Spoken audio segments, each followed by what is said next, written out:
here we go. Roy White batting .248, 4 homers, 13 RBIs. Tian, the veteran right-hander, looks in, and here comes the first pitch. Roy takes up high. This game is underway. And so is the Lightning underway. See you later, Scooter. And here comes the Thunder. Yeah.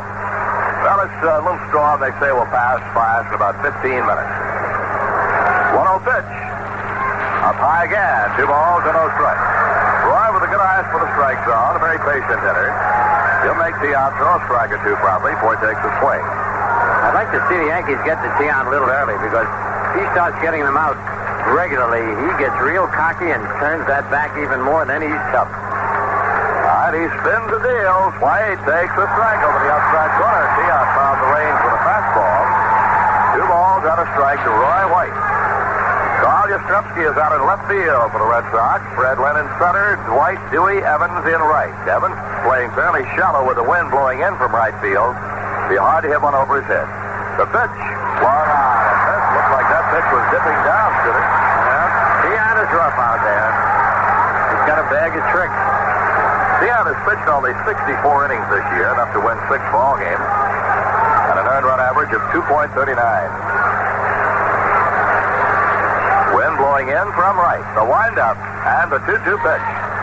Foul back over the roof to our left. You can't get a seat in this ballpark for love nor money. I know it's against the law, but the scalpers are having a field day out there. Red Sox explained their policy on that. They said once they sell the tickets in the spring, they cannot control what happens to them. And these tickets were sold this spring, last spring. 2-2 pitch. Swing and a miss. Struck him out. Tian had some heat on that one. Burned it by Roy, and there's one away here in the top half of the first inning. Tian's 36th strikeout on the year. He averages roughly 4 strikeouts a ball game. Willie Randolph will step in, coming off a badly bruised knee, which required a splint for a day or two. Willie is hitting .255. Right-hand batter. Takes down low for a ball. On the Boston infield, Butch Hobson at third, Rick Burleson at short, Jerry Remy at second, and George Scott at first. They play Randolph to pull on the infield, the outfield spread. Breaking ball is over, 1-1. Randolph has 2 home runs this year, 8 doubles, 1 triple, 18 runs batted in.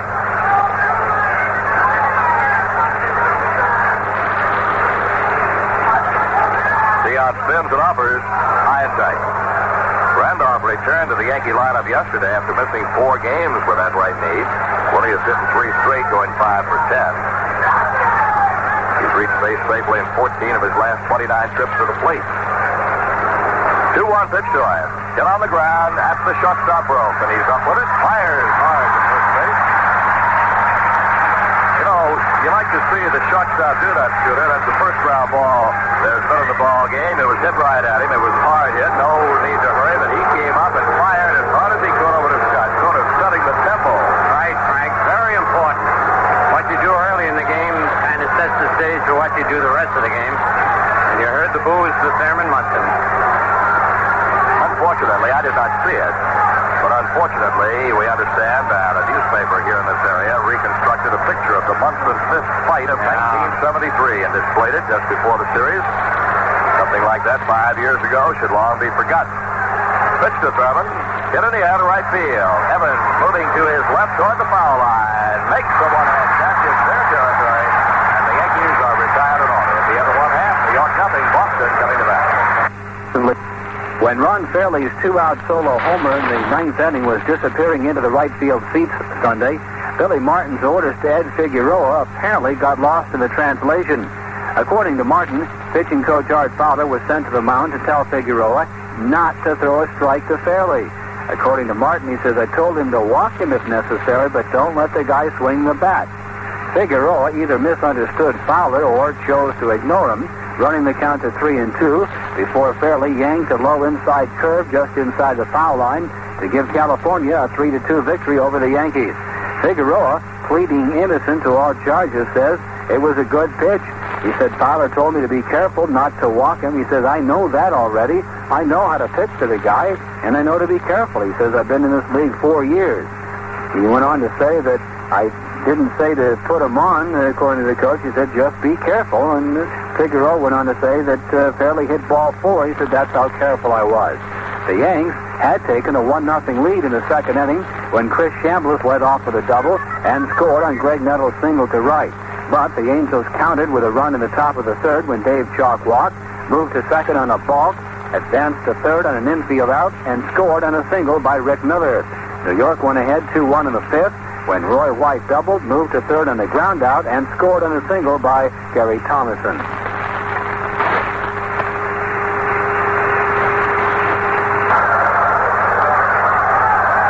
For Frank Messer, it is pouring now. The game will be delayed. They are covering the field. The tremendous wind blowing up. As a matter of fact, the flag is turned completely around. Before it was blowing from right field into home plate. Now it is blowing from left field out to right field, and that's what brought the rain. Now, I'm going to take a little leave of absence right now. It was a night just like this when I was playing in Bassett, Virginia, that when I was out in the field, lightning struck, killed our center fielder, knocked all the rest of the players down to the ground, some severely burned by the lightning, hit the buttons of the caps, reflected off the spiked shoes and the belt buckles. And so I'm going to let Frank Messer and Fran Healy talk until this game resumes. See you later, fellas. Okay, Scooter, I tell you, we kid Phil Rizzuto a lot about the lightning, but Clay has pitched 31 in the third innings this year, allowed 39 hits, 7 walks, 13 strikeouts. Burleson is batting .242, an excellent leadoff batter. He's a good man for getting on base. And the first pitch to him, swing and a miss on the good sinker, strike one. 49 minutes away. The rain delay, you may hear Bill Crowley in the background, 49 minutes rain delay. One strike pitch, comes in high. 1 ball, 1 strike to the right-hand hitting Burleson. The Yankees have Roy White and lefties very deep back in the shadow of the green monster. Gary Thomason straight away in center. Reggie Jackson shortens up in right field. The wind has died down. What little breeze there is blowing in from right and alternately from center, but hardly enough now to ripple the flag as the storm has passed. Plays 1-1 pitch to Burleson. Line, that's going to be either off the wall or over it. It is off the wall in play. On the bounce, White has it, throws to second, dive. He's safe at second. Strong throw by Roy White, who played the ball well off the green monster.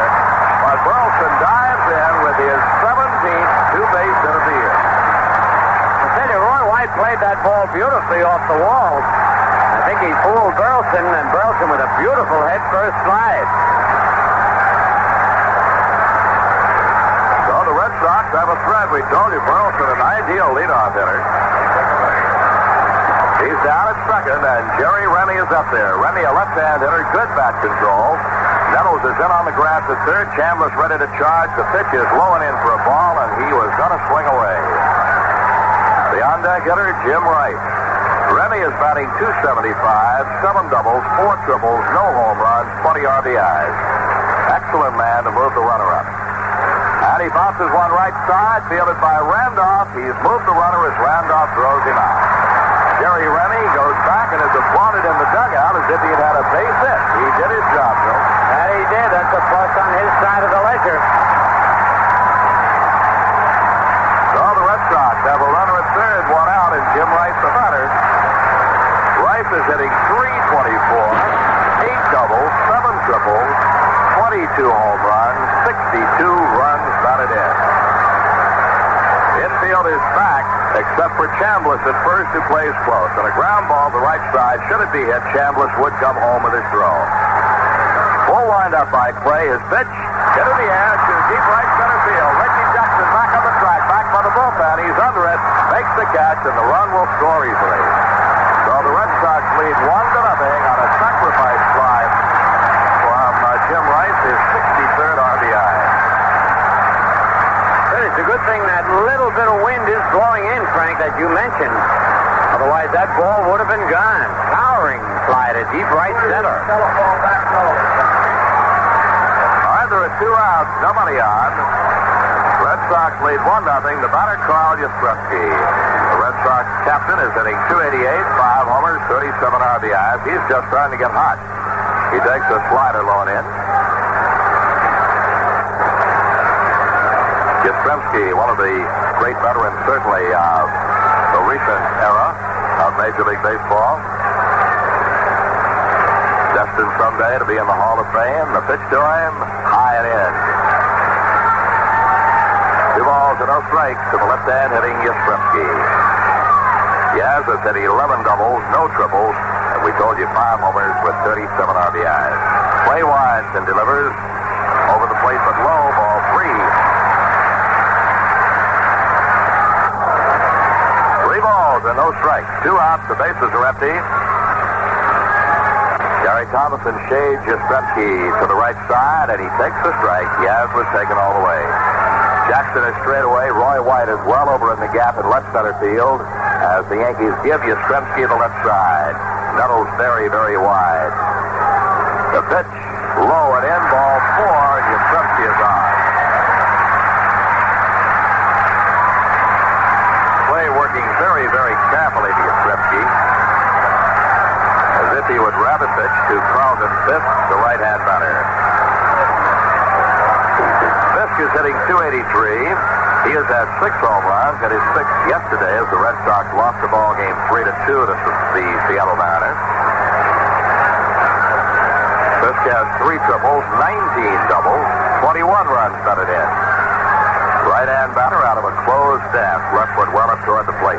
Plays pitch to him. Good pitches over strike one. Dent plays well over in the hole at shortstop. White shades toward the corner and left. Thomason over toward left center. The gap is down the right field line as they play Fisk as a pull hitter. Chambliss is holding Yastrzemski on down at first. Play sets and offers. Down low this time. 1 ball, 1 strike. Carlton Fudge Fisk. Right now, the leading vote getter for All-Star catcher. It'll always be quite a race between Fisk and Munson, I think, as long as both of them play. Yep. The pitch still on the ground to Willie Randolph. He's got a nice hop. Throws to first base to retire the side. The Sox get a run at the end of 1. It's Boston 1, the Yankees nothing. In the National League on Sunday, the Giants continued to win and the Mets continued to lose. Vida Blue firing a 5-hitter in the opener, and Rob Andrews belting a run-scoring single in the 10th of the second game to give San Francisco a doubleheader sweep over New York, 3-0 and 4-3. The Giants have now won 9 out of 10, and the Mets have lost 8 out of 10. Fred Norman needed a lot of relief help from Manny Samariento as the Cincinnati Reds down St. Louis 7-2, make that 4-2 as the final score. St. Louis 4 and the Cincinnati Reds. So the final score once again, Cincinnati 4, St. Louis 2. Don Sutton allowed just 6 hits as the Los Angeles Dodgers blanked Montreal 5-0. Gaylord Perry and Raleigh Fingers combined on an 8-hitter as the San Diego Padres clipped Philadelphia 4-1. The Houston Astros beat the Chicago Cubs 3-1 with Tom Dixon and Joe Sambito limiting the National League East leaders to just 4 hits. And the Atlanta Braves broke loose for 7 runs in the first inning to beat the Pittsburgh Pirates 8-7. A light schedule of the National League games on Monday, just 1 game. Chicago's playing at Pittsburgh, Roberts against Robinson. And the American League, in addition to the game you're listening to right now, Seattle is at Chicago, House against Schuler. Cleveland is at Kansas City. David Clyde going for his 5th win against 1 loss against Leonard. Oakland is at Texas. Johnson against Matlack. Well, Tian will get as much time as he needs to warm up because of the rain delay. And he's taking it very slow. The rain delay, I thought, might bother Kenny Clay. He had warmed up, then had to wait. But we'll see what happens to Tian. Louis not as young as he used to be, although he certainly doesn't show any signs of it the way he's pitching. 6-0 so far this year, Frank. And in the book, he's just as young as he used to be. Yeah. Nobody quite sure about the age of Louis Tiant. He claims, 36? Yeah, I think every other year he has a birthday now. Well, Louis says you're only as old as you feel, and that's certainly true. And he's 37 by the book, born November 23rd, 1940 in Havana, Cuba. First year of pro ball was in 1959. That's the first recorded year, and that was with the Mexico City Tigers. I can remember Louis Tiant briefly in 1962 was the first time I saw him pitch. That was with the Jacksonville Ball Club. He came up to the major leagues for the Indians in 1964, stayed through the 1969 season, sent to the Minnesota Twins, and in 1971, as we were talking about earlier, he was released not only by the Twins, but also by the Atlanta Braves. And as the story goes, it was Darrell Johnson, right, who begged the Red Sox to sign him for Darrell's club band in Louisville. The Red Sox said, okay, we owe you a favor. You can have Tiant. We'll sign him. And they've owed Darrell Johnson about 115 or 20 favors since then. That's for sure. All right, Reggie Jackson will step in against Senor Tiant. Reggie is hitting .272 on the year, 10 homers, 38 RBIs. I think this is the kind of ball game that would bring out the best in a Reggie Jackson. Tiant winds, and the pitch to Jackson. Taking over, strike ball. You can get down to a series like this, Phil. You expect the veterans, your leaders, to come to the fore. A Jackson, a Munson, a Nettles, a Yastrzemski. They'll do it before the night is over. The 0-1 pitch to Reggie. Up high. Tiant pulled the string a bit there. 1 ball, 1 strike. The center fielder, Lynn, plays Jackson very deep in almost straightaway center. Couple of steps toward right field. Evans, straightaway, and the left fielder, Yastrzemski, well over toward the gap in left center. 1-1 pitch. Hit in the air to left field. Easy chance for Yastrzemski on the track near the wall and makes the catch. Jackson was out in front of it. He timed that well, Frank, and again the wind held it up. It was not one of his real good shots, but on a normal day without that wind, that ball would have hit the fence. Chris Chambliss will step in. Chambliss batting .291, 5 home runs, 35 runs batted in. Right-hander Tiant spins and uppers. Fastball is inside.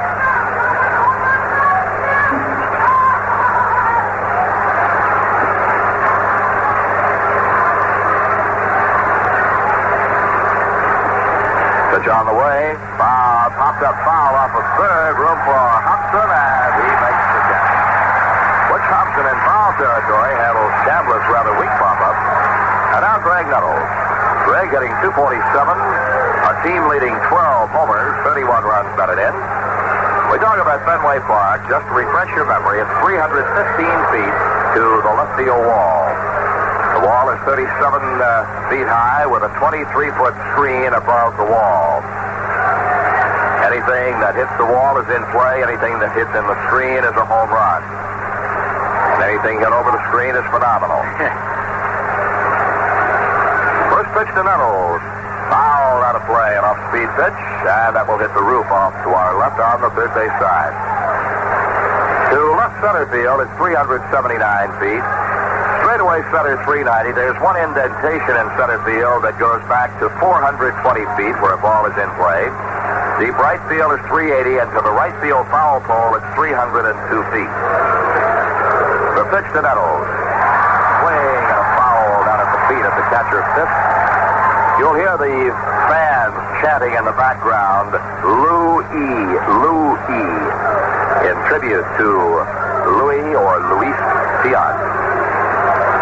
The right field foul pole is closer to home plate than the one in left field, strangely enough, but the wall breaks straight back from the right field foul pole. To get a 302-foot home run, you'd have to hit the foul pole or curve a ball just around it. 0-2 to Nettles. Inside, rocks him back. The center field wall here is 17 feet high, and the right field wall goes from 3 to 5 feet in height. 5 feet in front of the bullpen, 3 feet down in the right field corner. 1-2 pitch. Popped up foul outside of third. Hobson over toward the dugout. Will he have room? He might. He makes the catch, falls into the dugout. Does he hold it? He disappears from view, and he held on the ball. Hobson made the catch as he was falling down the Yankee dugout steps. The third base umpire, Lou DeMuro, was right on top of it, and as soon as Hobson hit the deck, DeMuro saw that he held the ball for the out. At the end of 1.5, it's Boston 1, the Yankees nothing. One recent trademark of a Jim Palmer pitch game is that it's a low-scoring affair. Palmer calls the Baltimore Orioles 2-1 decision over Oakland on Sunday a typical 2-1 game. His Orioles have given him just 15 runs in his 7-game winning streak, but Sunday's 2 runs were enough to notch Baltimore's 18th win in 20 games and move them into second place in the American League East ahead of the New York Yankees. Palmer also is stingy on the other end. He's given up only 3 earned runs in his last 67 and a third innings. The Texas Rangers say that pitcher Roger Moret has returned to his native Puerto Rico, apparently to be with his wife. General Manager Dan O'Brien says he doesn't know whether Moret will return to the club this season. Moret went into a catatonic state in April and spent several weeks under psychiatric care. The San Francisco Giants say they're ready for the Cincinnati Reds this time. Second baseman Rob Andrews says that if the Giants don't have their feet in the ground when they lost 4 of 6 to the Reds back in April, he said the series starts in San Francisco on Tuesday, and with the Giants winning 9 of the last 10, Andrews says his club is ready. Bornborg of Sweden has been seeded number 1 in the men's singles for the Wimbledon tournament beginning next Monday. Chris Evert of the United States is the top seed in the women's division. Jimmy Connors of the United States is playing ferocious tennis in his comeback after illness. He's seeded 2nd, and Vitas Gerulaitis is 3rd in the men's division. Fred Lynn will lead off the bottom half of the second for the Red Sox. Lynn, a left-hand batter, hitting .316, takes a high fastball from play. George Scott is on deck, and then Dwight Evans here in the second. Red Sox lead 1-0. Clay's next pitch is line to left field. Roy White back to the wall and leaps up, makes the catch. Then he drops the ball. He hit the wall and dropped it. And out of the second base goes Lynn. Looks like Roy had it. And then dropped it, and Roy White will be charged with an error. Very seldom do you see Roy White drop a ball that lands in his glove, no matter what happens after that. I think Roy was concerned about his closeness to the wall. And as he caught it, he took his eye off and reached back for the wall and then dropped the ball. He brushed the wall, but not hard enough, really, to jar the ball loose. So an error charge to White. Lynn is at second base. George Scott the batter. They call him the Boomer. And you hear the fans chanting his nickname. He takes high, ball 1. Scott is hitting .275. 4 home runs, 18 runs batted in. Missed a lot of action this year with a hairline fracture in his leg. Pitch, swing and a miss. Dwight Evans is on deck. George Boomer Scott. Play checks Lynn. Here's the pitch. High.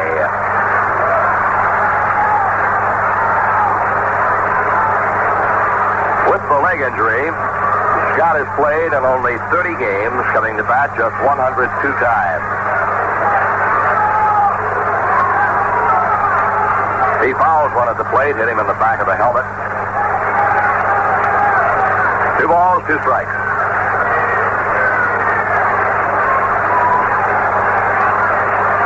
The Red Sox have played 65 games, winning 45 and losing 20. The best record in the Major League. Scott has missed 35 games with the injury, better than half the season so far. The pitch to him.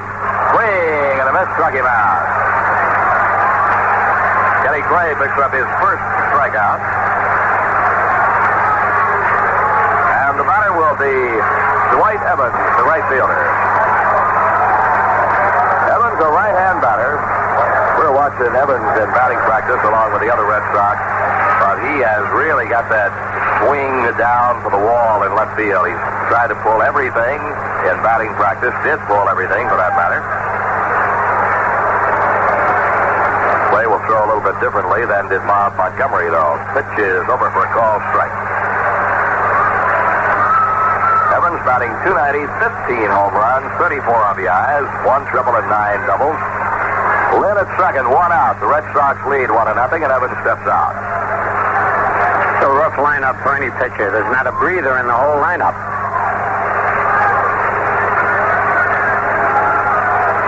Pitch on the way, swing and a miss. 2 balls, 2 strikes on Evans. Evans has always owned one of the best throwing arms in the American League. Hurt his right knee last year, ruined what could have been his most productive year. Pitch to him, foul back over the roof on the right side. Evans played in only 73 games last year. He was on the disabled list from June 22nd to July 8th. The knee never responded. He was disabled again August 24th through the end of the season. Had surgery on the knee. Clay holds the set. Now Randolph runs in behind Lynn. Clay steps off.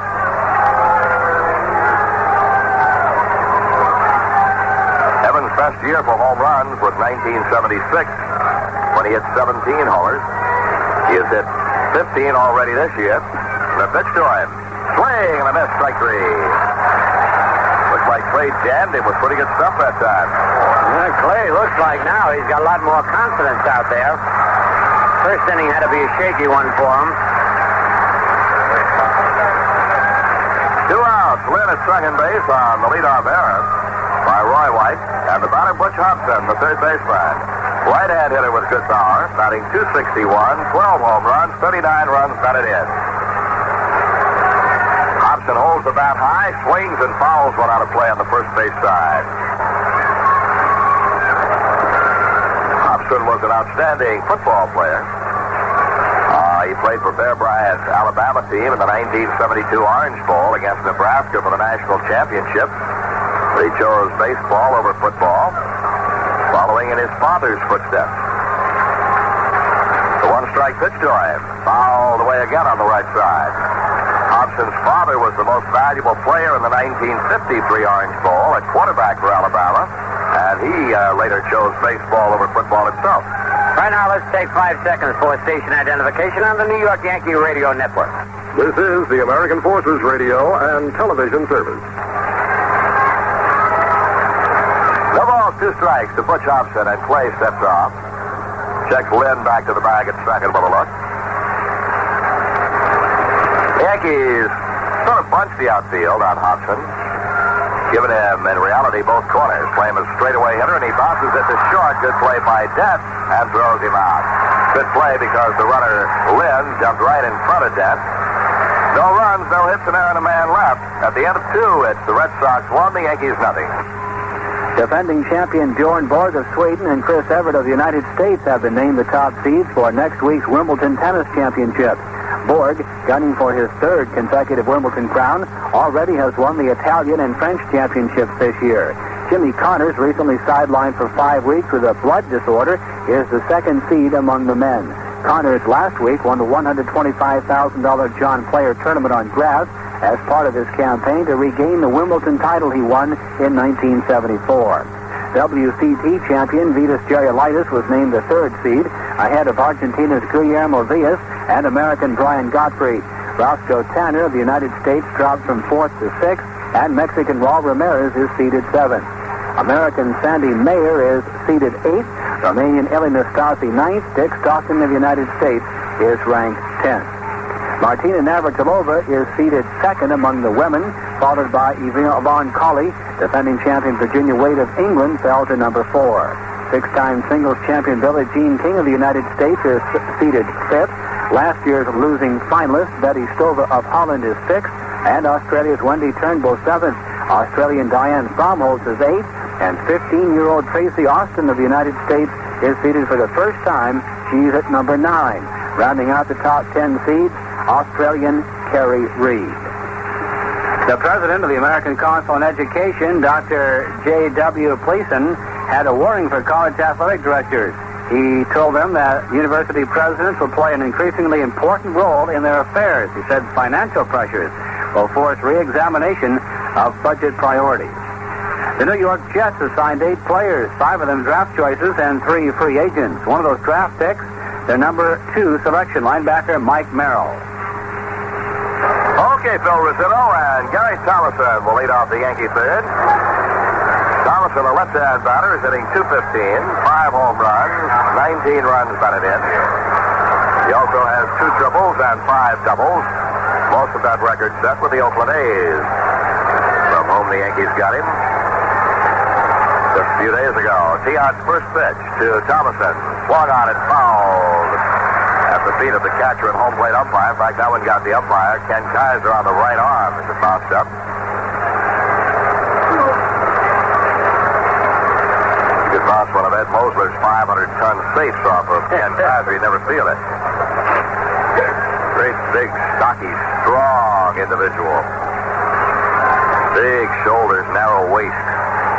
Pitch come in, hopped up on the middle of the diamond. The second baseman, Remy, is calling for it. And he makes the catch.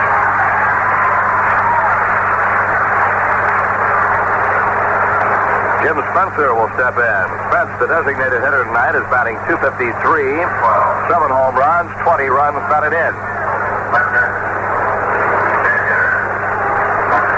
So Rizzuto told you earlier in the broadcast before the rain delay about the crowd here. Every seat is taken in Fenway Park. Standing room only. Talk about a capacity crowd. This is capacity.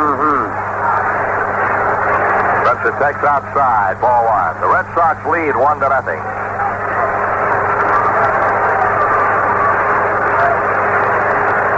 Bill Crowley policing the press box. They almost had an overflow crowd, but he assigned seats. Slow curve, dips down low, 2 balls and no strikes. Didn't Crowley broadcast the Yankee games at one time, Bill Rizzuto? I don't think so, Frank. I could be wrong, but I don't think so. You'd have to remember it. I would. 2 balls and no strikes to count to Jim Spencer. The pitch to him. Fastball is over. 2-1.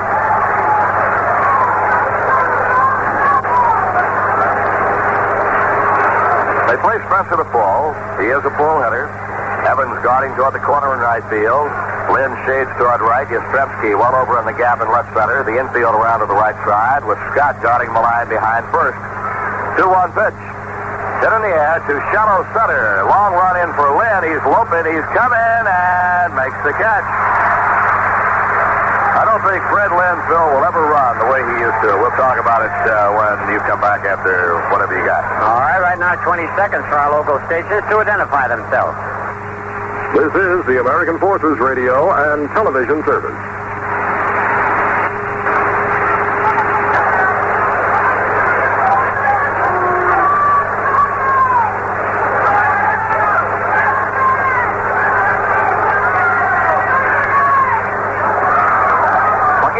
Swings on the first pitch, bounces one to short. Bucky cannot run. He's thrown out easily by Burleson, and the Yankees, for the third inning in a row, are retired in order. At the end of 2.5, it's Boston 1, the Yankees nothing. Shot, Rick Burleson will lead off for the Red Sox as we go to the bottom half of the third. Burleson opened the Red Sox first with a double off the wall in left and came in to score on Jim Rice's sacrifice fly. He takes a strike from Kenny Clay over the outside corner. Burleson, a right-hand batter.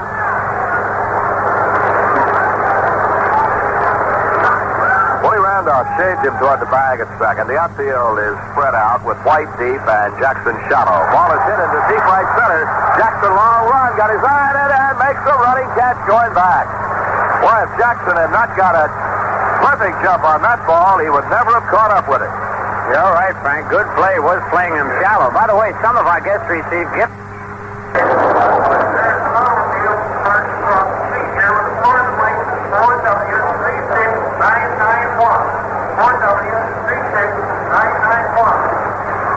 Jerry Remy up, left-hand hitter, grounded out to move the runner in the first inning, takes a strike over the outside corner.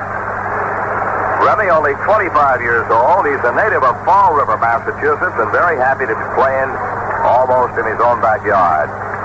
He takes strike 2. Remy last year with the California Angels batted .252, stole 41 bases.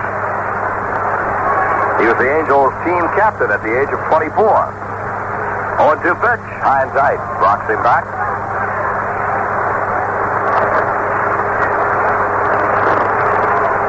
Remy debuted in the Major Leagues in 1975 and was selected to the Major League All-Rookie team. He takes a pitch inside. He went down. He Lost his balance, moving the top part of the body back out of the way, fell down. 2 balls and 2 strikes on him.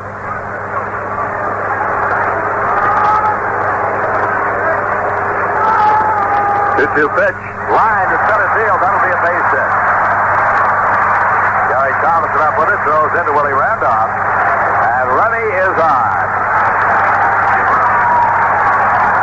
1 out. A runner at first. Jim Rice the batter. Rice drove in the run in the first inning with a sacrifice fly. An awesome right-hand hitter.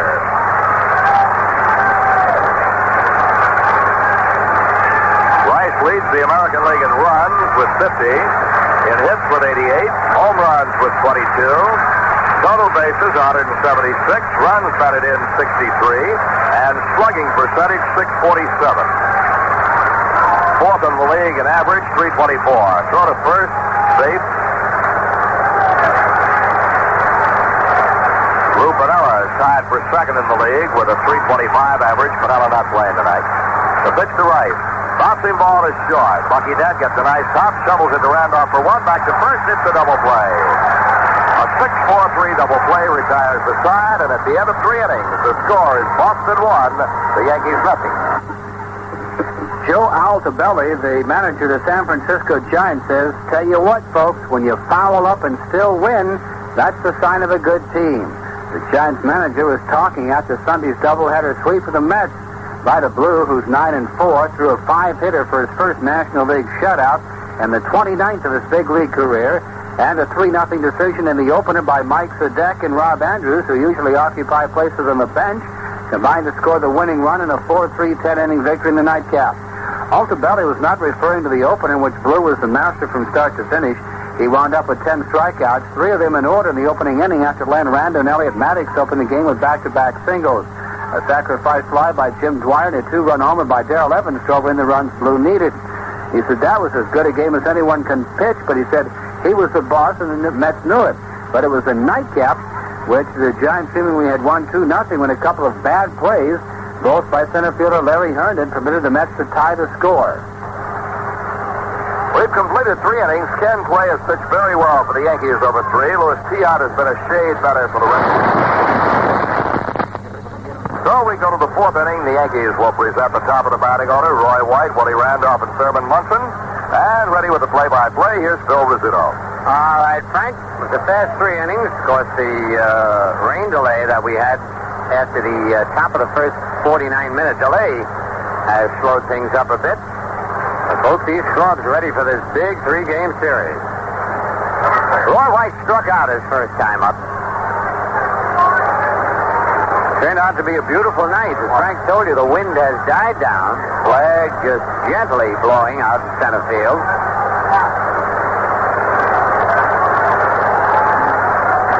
It'll be White, Randolph, and Munson here in the top of the 4th. Yankees looking for their first hit of the game. Beyond with that big, slow windup. Turns the back, and the slow curve is high, ball 1.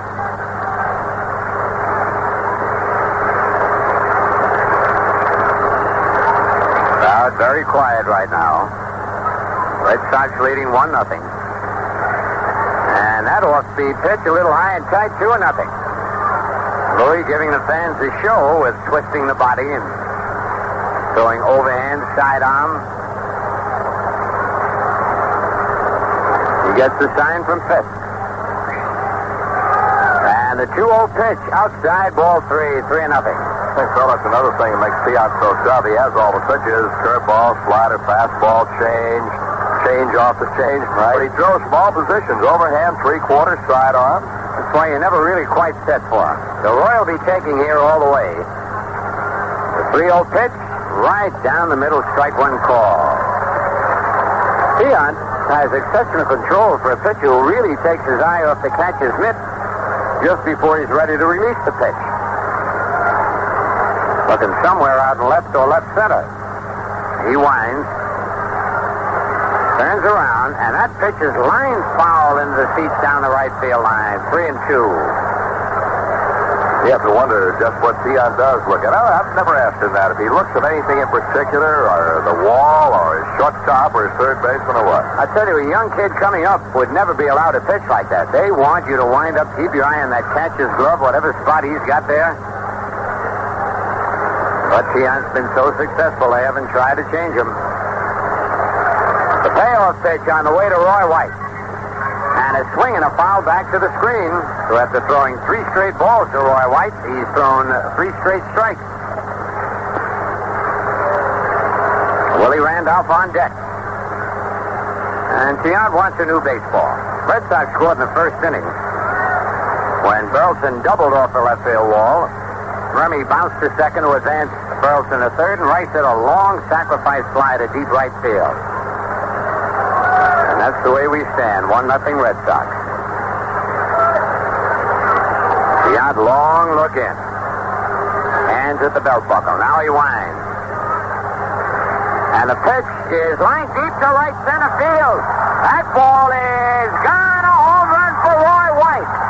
Holy cow, he lined one in the Red Sox bullpen, and this ball game is tied up 1-1. How about that for Getty Garner, Frank? That Getty Garner has gone out of here. A line shot into the Boston bullpen for Roy White, his 5th home run of the year.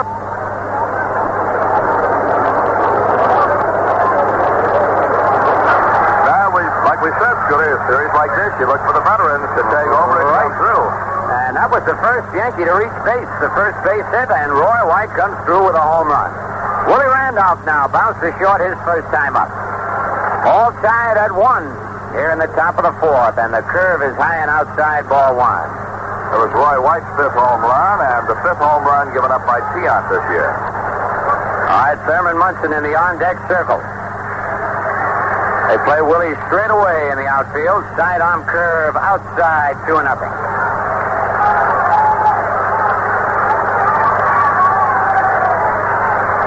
So Tian fell behind on Roy White 3-0. Ran the count to 3-2, and then Roy hit the homies. Behind on Randolph now 2-0. He winds, and the pitch fouled over the roof and out of play.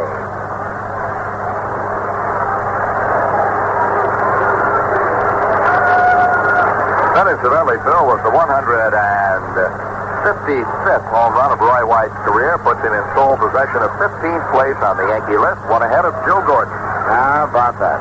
Roy White continues to play and pass former great Yankees in a lot of departments. The 2-1 pitch, ground ball to his left. Burleson has it one-handed. Throw to first. He's off the bag. Good call by the first base umpire, Mike Riley. It was an outstanding play by Burleson going far to his left. He tried to put a little extra on it, pulls Scott off the bag, and it goes as an infield single. Excellent call by the first base umpire, Mike Rowdy, in perfect position to see it. Scott trying to go out and reach for the throw. And Willie Randolph, bad knee and all, was really hustling down the line. Yes, he was, Frank, and there was no argument by the Red Sox bench, which is directly in back of first, or George Scott. So, Willie Randolph at first. That's base hit number 2 for the Yankees. Here's Thurman Munson, who flied to right his first time up. We're all tied 1-1 in the top of the 4th. On deck, Reggie Jackson. Randolph leading away. Scott holding him on as Tian comes set in stages. Finally gets down to the belt.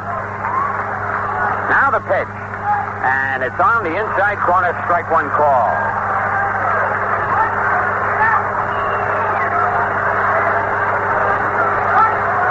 Carl Yastrzemski in left field. Play this left field wall as well as Ted Williams or any left fielder the Red Sox ever had. And he's playing quite shallow out there. If he knows anything hit over his head will be against the wall. Tian gets the sign. Down again. Checking Randolph. Now he wheels. The pitch to Munson fouled off the end of the bat down the first base line. 0-2. A lot of folks are going to be saying, Scooter, did the Red Sox ever have another left fielder except for Ted Williams and Carl Yastrzemski? You know, now that you mention it, it's hard for me to think of one. Well, Yastrzemski has been here since 1961. Williams since what, 39 or 40? You got to go back at your era for Williams. Yeah. Say, of course, he had those 2 breaks for the Marine Corps service. Yep. All right, it's 0-2 on Thurman Munson. The pitch inside, 1 ball, 2 strikes. Munson steps back, adjusts the golf club.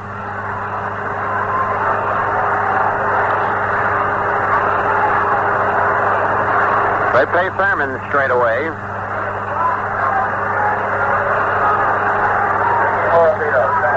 Very important series. Dion gets set. Throw to first base. Randolph jumps back quickly. Thurman now not ready. He gets back in the batter's box. Thurman has always loved to hit in this ballpark. Dion set. Kicks and delivers. Swing, that's gone. Thurman Munson has hit one maybe over the screen. Yes, sir. Completely out of Fenway Park. Holy cow, he jumped on a high fastball over the fence, over the screen, halfway up the light tower, and the Yankees lead 3-1. Well, that is the 4th home run of the year for Thurman Munson. Another Getty gunner, and Thurman will be coasting along free and easy in that automobile for a while. The Yankees lead 3-1. A little huddle out there with Carlton Fisk. Little bell ringing out there in the bullpen. Hearing all the way from here. The order of the bell has been called to order out there. The brotherhood of the bell. Tom Bergmeyer. So I got a left-hander up out there. Tom Bergmeyer. All right. Reggie Jackson now hit a deep fly to left field his first time up.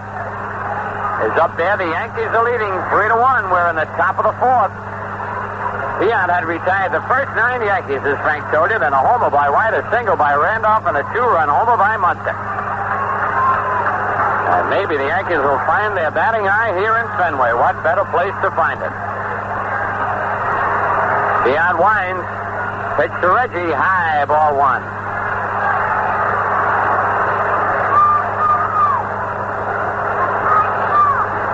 Very quiet Fenway Park crowd now.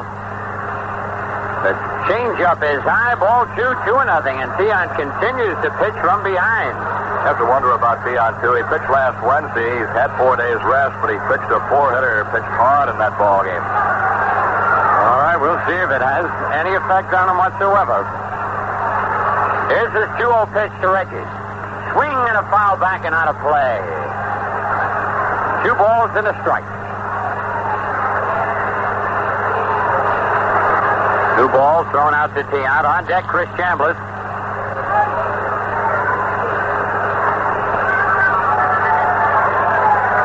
Tell you, all you heard was talk about the Red Sox and the Yankees, no matter where you went in Boston today. Dion winds. Kicks and delivers a changeup. High, ball 3. 3-1.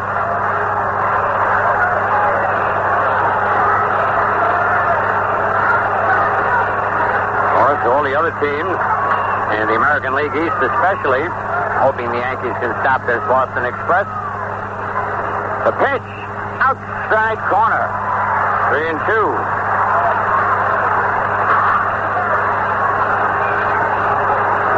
Dion's thrown a lot of pitches here in the 4th inning. And he's getting set to throw a big payoff pitch to Reggie Jackson. Here it comes, and there it goes. That's going to be off the wall at least. High off the wall. Jackson around first.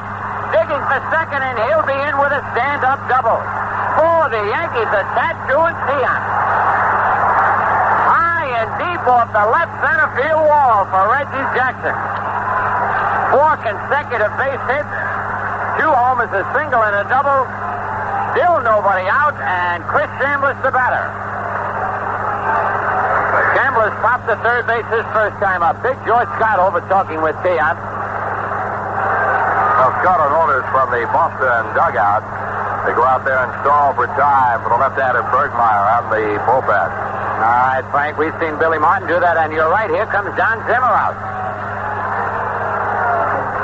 And Dion, very unhappy out on the mound, will not look at Zimmer as Zimmer is coming out. He's kicking around the pitching rubber. Zimmer has not made a motion as yet.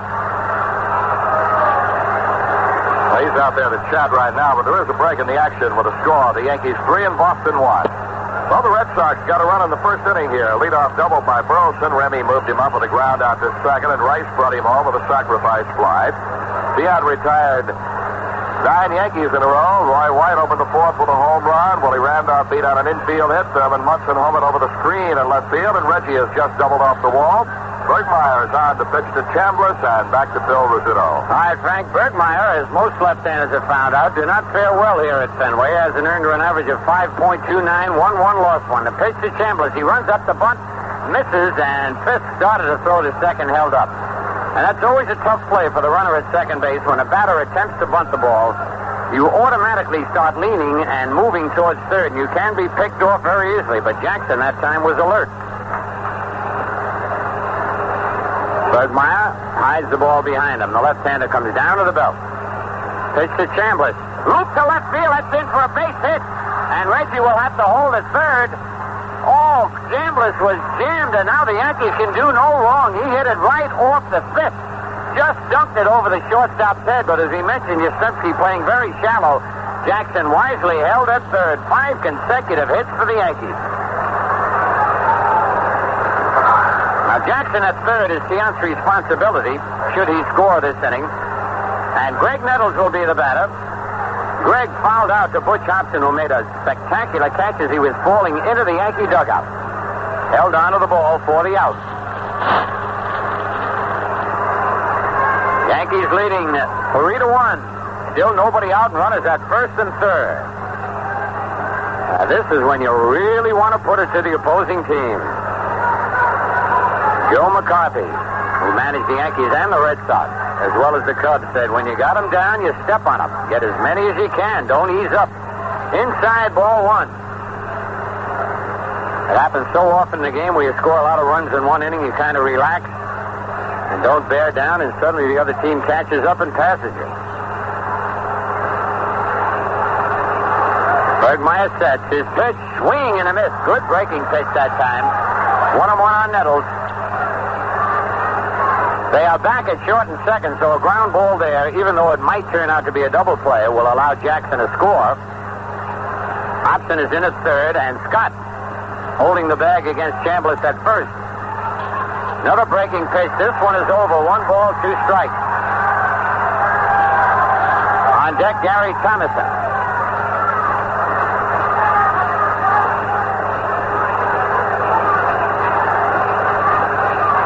One ball, 2 strikes on Nettles.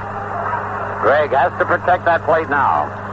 Here's the pitch. Swing and a miss. He struck him out. Good fastball by Bergmeyer. 1 out. Right now, let's take 5 seconds for station identification on the New York Yankee Radio Network. This is the American Forces Radio and Television Service. Gary Thomason, who popped to second base his first time up, will be the batter. Thomason has done very well with runners in scoring position since he joined the Yankees. He's got good power to the opposite field. He's hit some long shots at Yankee Stadium to left field that would be against the fence or up on the screen here at Fenway. Chambliss at first, Jackson at third, Spencer on deck. Bergmeyer sets the pitch to Thomason, low and away, ball 1. Big strikeout that time for Bergmeyer and the Red Sox. Still seating telephone back row. After the Yankees had 5 consecutive base hits. Yankees lead 3-1. Bergmeyer to the belt. And that curve nicks the outside corner 1-1. Bergmeyer is keeping that ball, breaking pitch, on the outside part of the plate to the left-hand batters. They're going to have to go with it. Stroke that ball to the opposite field. Here's the set. Fastball in on him. 2 balls and a strike. Well, that's a smart pitcher. You break a couple away, and you figure the batter's leaning, looking for the pitch away, and you hit him on the inside corner. But he got that one too far inside. Chambliss leading off first. Jackson coming down the line at third. They're coming in, and the ball is bounced to Scott. The throw to short. for one. Back to first, not in time. Somebody missed the sign there. Jackson was coming in as though the squeeze were on. Chambliss was not running. Thomas, unfortunately, hit a ground ball to Scott. Holy cow, but it paid off.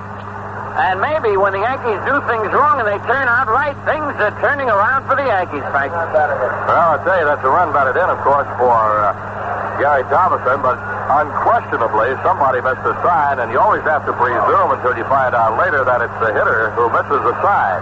You presume that, but you don't know that. No, you surely don't. The base runners have the benefit of the coaches right there to tell them, but even then, sometimes they'll miss it, and as Fran Healy explained to us a day or two ago, sometimes the coaches miss the sign from the manager.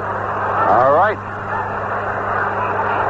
Jim Spencer will be the batter with Thomason at first. That's an RBI for Thomason. As Jackson scored, so Tiant's record is complete. He pitched 3 innings plus 4 batters here in the 4th. Didn't walk anybody. Struck out 1 and is charged with all 4 Yankee runs. Curve is over, strike 1 call. Would you like to see a left-hand hitter like Thomason up there, not see the squeeze sign, and see Jackson breaking off third, running right down your throat? I tell you, I think Jackson is very happy that we're a left-hand batter and not a right-hand batter. He's charging in. That guy swings away. Check, swing, foul. He jammed him with a fastball. It's 0-2. First off, the left-hand batter's mind is, I missed it. Here he comes. What am I going to do? I better get some wood on it some way. He did. I said it. He saved the night there. Yankees 4, Red Sox 1 in the top of the 4th. Thomason at first base. Stretch by Bergmeyer. Inside, brushed him back. A ball and 2 strikes. On deck, Bucky Dent.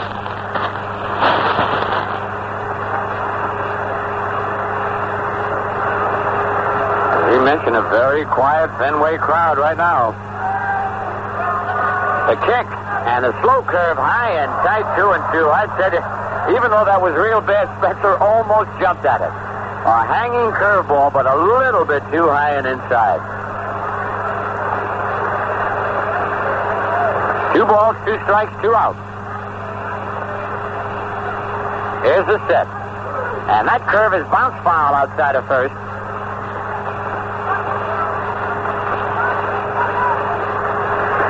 So Thomason down to second, turns around, hustles back.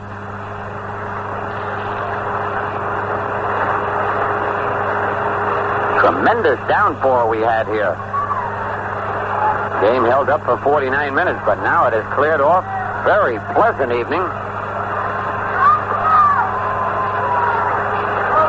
Still 2-2 on Spencer. Bergmeyer stretches.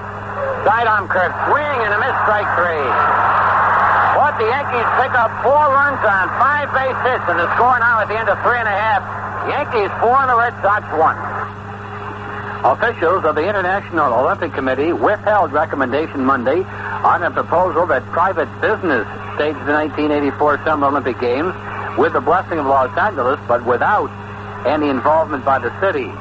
John Argue, the president of the Los Angeles Area Olympic Committee, which was joined by the U.S. Olympic Committee, said the IOC executives will submit their proposal to the full IOC.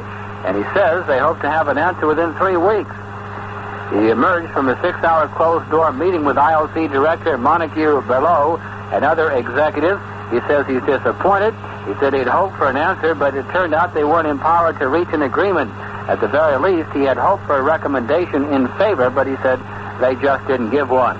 Los Angeles Chamber of Commerce President Howard Allen, part of the delegation along with television producer David Wolpert, said he was encouraged by what he described as a friendly meeting with the IOC committee. Allen said the written 3-page proposal provides that government entities will not be a signatory to the contract with the IOC. He says, very simply put, that means there will be no liability to the citizens of Los Angeles. So they're still trying to work things out for the 1984 Olympic Games in Los Angeles. In the 3rd inning in the low National League game scheduled for Monday, Pittsburgh is leading Chicago 1-0. Carl Yastrzemski, who walked his first time up, leads off for the Red Sox, bottom of the 4th. Plays pitch, high and tight, ball 1. Kenny Clay has allowed 1 run on 2 base hits. The Yankees have 4 runs on 5 hits.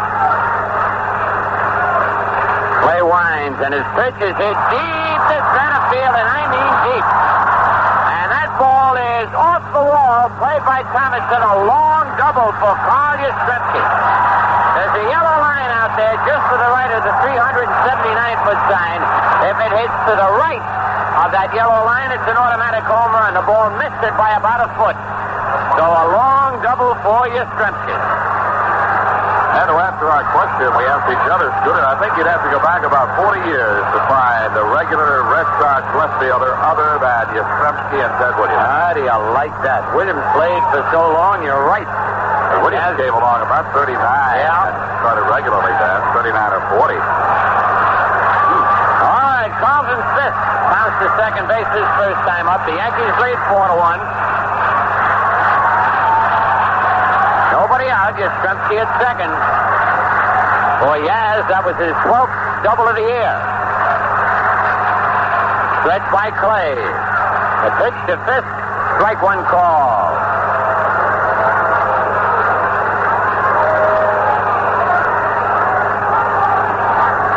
Kenny Clay exchanges baseballs with plate umpire Ken Kaiser and wants still another one.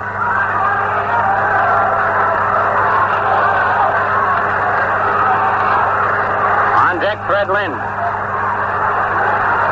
Yankees 4 and the Red Sox 1 here in the bottom of the 4th. Red Sox fans are alive again. Yaz leading off with a long double. Play to the belt.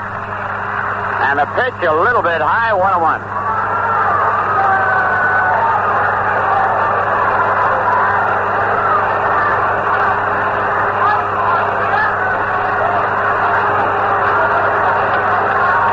This batting .282.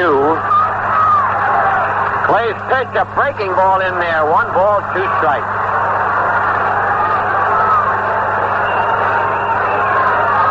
Fisk has 19 doubles. Leads the Red Sox in that department. This team will get a lot of doubles with this wall here. Beautiful ballpark to watch a game in.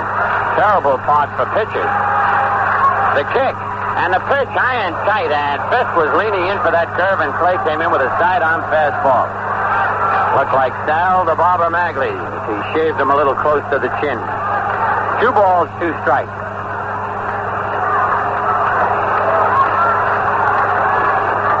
Clay gets the sign from Munson. Yastrzemski leading off second. And Clay takes too much time, so Fisk asks for time at the plate.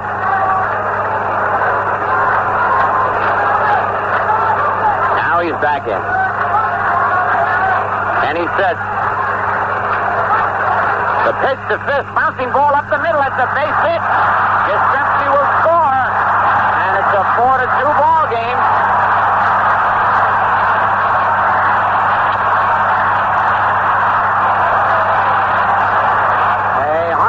Single over the head of Kenny Clay. And Bucky Dent just cannot get that quick start at shortstop. He is hampered by that hamstring pull, which is heavily taped.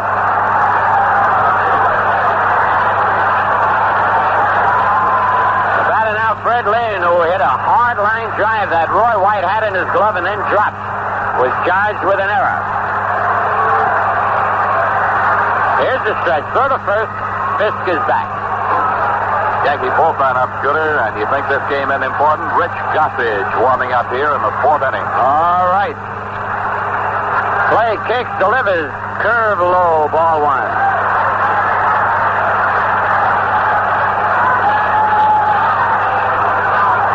And Munson now walking out to talk to Clay. And that's to borrow a little time for Gossage out in the bullpen. Deck, George Scott. Yankees 4, Red Sox 2 in the bottom of the 4th.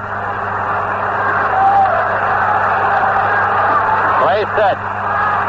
Kicks and delivers, foul. He reached for that fastball away. It's 1-1.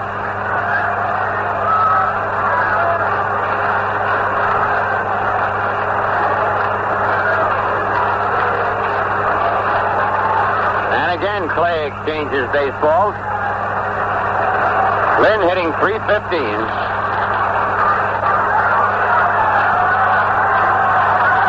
Nobody out. The pitch. Line to left field. Roy White to his right. Has to play it off the wall. It gets by him. And they hold Fisk at third. As Lynn rips the double off the left field wall. It looked like Roy White was going to have a play on that ball. Then Roy figured he couldn't get it. Started to back away from the wall. The ball hit the wall hard. Bounced by Roy White. Fisk is at third. Lynn at second. And the batter now, George Scott, who struck out his first time up. Time is called while Kenny Clay takes the mud out of his pipe. And Gossage is really throwing hard in the bullpen.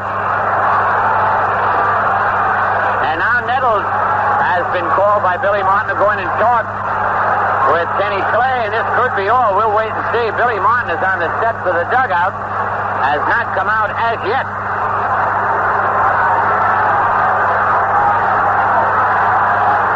And now Nettles turns to go back to third, and here comes Billy Martin. So the Yankees did the same thing that the Red Sox did to get Berkmeyer ready. They stalled long enough to get the sign from the bullpen that Gossage was ready, and Billy Martin walked out to the mound. Billy with his hands in his pockets. Munson now walked out to join him, and there's a break in the action with the score. The Yankees 4 and the Red Sox 2. Nolan Ryan, the California Angels' hard-throwing right-hander, has been placed on the 21-day disabled list, retroactive to June 13th. Ryan pulled a hamstring in his right leg while jogging in the outfield prior to a June 12th game. Guys to the plate, umpire gets out to the mound. About the time he gets out, Billy's going to make his move. And he calls for Gossage in the bullpen. Everybody in the park knew he was going to do it. So that's going to be all for Kenny Clay, who runs off. And while we're waiting for Gossage to come on, let's take a look at the scoreboard. At the end of 4, it's Seattle 7 and the White Sox 2. Bob Robertson hit his third home run of the year in the third with 2 on. At the end of 4, it's Kansas City 5 and Cleveland 2. At the end of 5, Oakland 1 and Texas 1. In the National League at the end of 7, Cubs 3 and the Pirates 1. Here the Yankees lead 4-2, but the Red Sox have runners at second and third with nobody out. And Rich Gossage is coming on. Kenny Clay cannot be the winner or loser in this ball game, even though both men on base are his responsibility. Should they score, he will be charged with 4 runs. So Clay has worked a total of 3 innings plus 3 hitters. Tiant worked 3 innings plus 4 hitters. So Gossage comes on. And Rich Gossage has a 1.71 earned run average. He's won 3, lost 6, but 1 loss records to relief pitches are not too important. He has 9 saves, and that's what's important. He's making his 25th appearance of the year, the most of any Yankee pitcher. He's worked a total of 52 and 2/3 innings, allowed 28 hits, 14 runs, of which 10 are earned, has given up 6 homers. They were, most of them, very early in the season, has walked only 19 and struck out 41. He has hit 1 batter. So while Gossage warms up, remember, a week from Saturday is T-shirt day. Every fan 14 and under who comes out to see the Yankees tangle with the Tigers that day will get a quality all-cotton T-shirt featuring the red, white, and blue Yankee emblem and a full-color action picture of Reggie Jackson as he appears on the Reggie Bar. Get your tickets now and be on hand for T-shirt day 1 week from Saturday, July 1st. All right, Gossage is ready. And George Scott steps in. Scott struck out against Kenny Clay back in the second inning.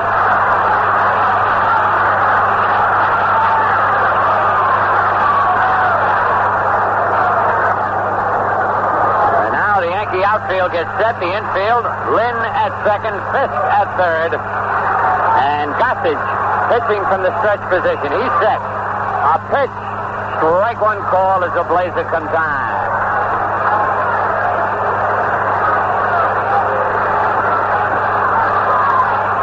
Great sets again.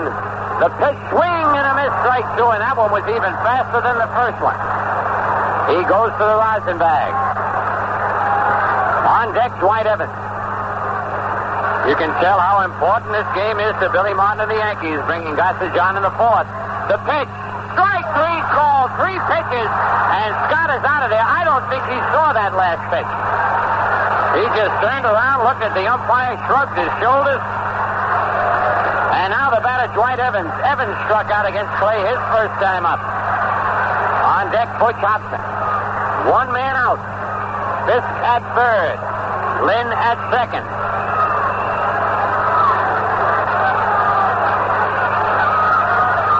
All right, Evans steps in. Here's the set. And the pitch, swing and a miss, strike one. Whoa. I wish they had the gun out tonight, clocking Gossage. He is firing that ball. He's set. And the pitch, low and outside. That's the first ball that Gossage has thrown. Struck Scott out on 3 straight pitches. 1 ball, 1 strike, 1 out. Yankees leading 4-2. Gossage to the belt. And the pitch, low and inside, 2-1.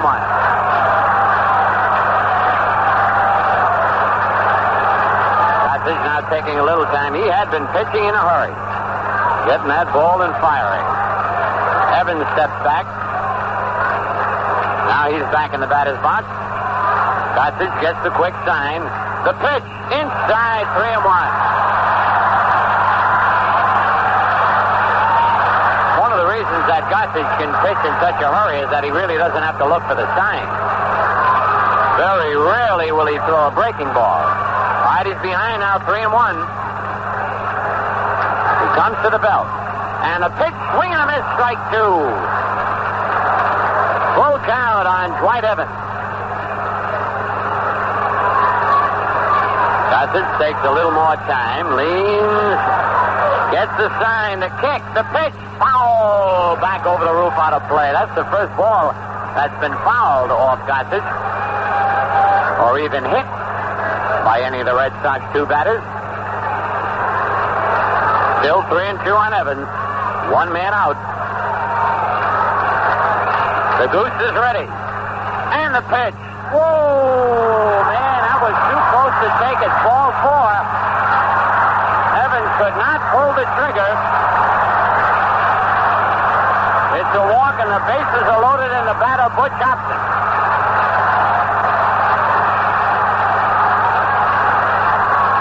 Hobson bounced to short his first time up. So the Yankees have a chance now for a strikeout or a double play. Here's the set.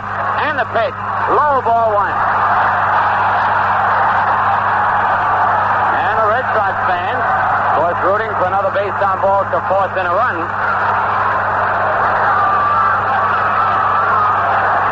Gossage set. The pitch popped up, but it's out of play.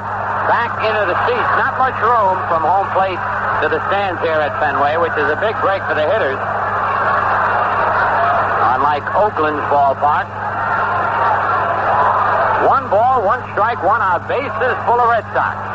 Fisk over at third. Lynn at second. And Evans over at first.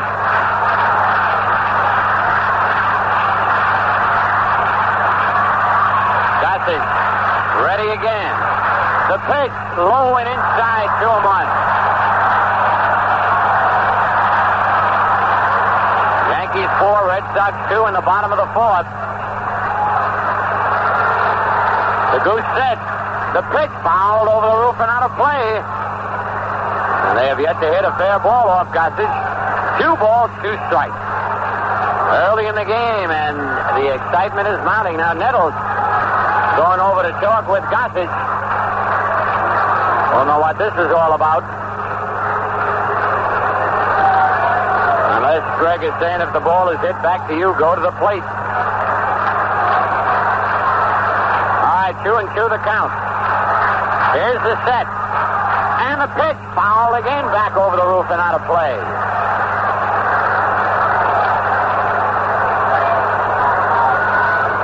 On deck, Rick Burleson. All 3 Red Sox runners leading away.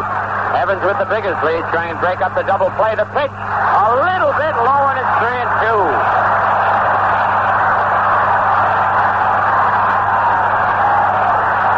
Full count on Hobson.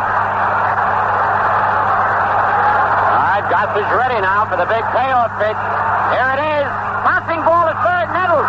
Randolph one. Back to first. Low. Off Chandler's glove into the stands. 2-run score. We're all tied up. Perfect double play. Randolph had all the time in the world. Threw it in the dirt. Bounced off Chandler's glove into the seats. It'll be a fourth play. 5-4. An error charged to Willie Randolph. 2-run score. And the ball game is tied up 4-4. What a tough break as Gossage had really pitched out of the jam. All runs charged to Kenny Clay, so we got a brand new ball game.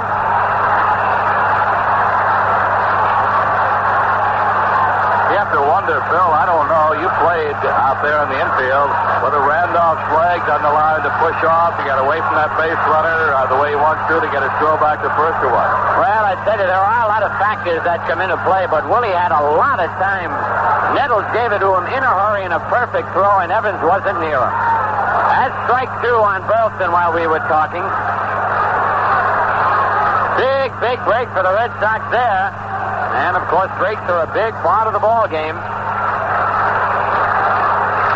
Gossage sets his pitch, strike 3.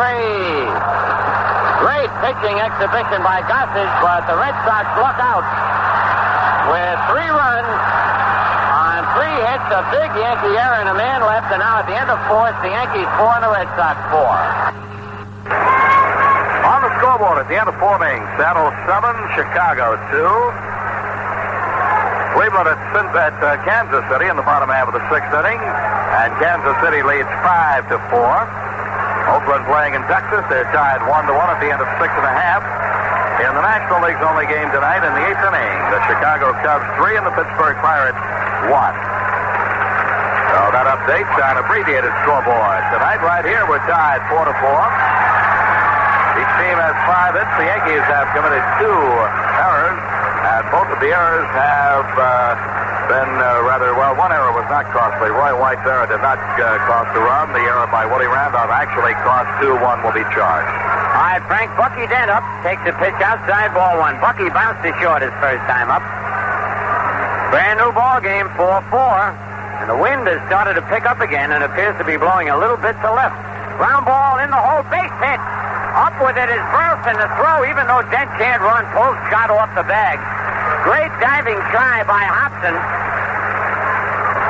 I tell you, Bucky Dent, if he continues to have to make quick moves, is going to re-injure that leg. And they're asking now down in the dugout whether he's all right, and they might put a runner in. They're taking time while Dent takes the shin guard off, but he is limping noticeably down there. And they want to make sure that I think they're going to bring him in. Yep, Fred Stanley's going to go out and run for Bucky Dent. And that's a big break because Stanley can cover a lot more ground than Bucky now with that bad leg. And he will not hurt the Yankees defensively. So Stanley running for Dent. Bucky 1 for 2, leaves the ball game. And Bucky wants to play so badly that he'll play with that bad leg, Frank, and he could re-injure it and be out longer. Well, that's very, very true. And you mentioned on ground balls down there, he's not getting the start that he normally gets. Obviously, he can't run the bases. So I think it is certainly a wise decision to take him out and let him rest that leg until it is well. All right, Frank. Roy White struck out and got the first Yankee hit off tee out in the 4th. A line drive home run into the Red Sox bullpen. He's batting right-handed now against Bergmeyer. And a pitch down low, ball 1.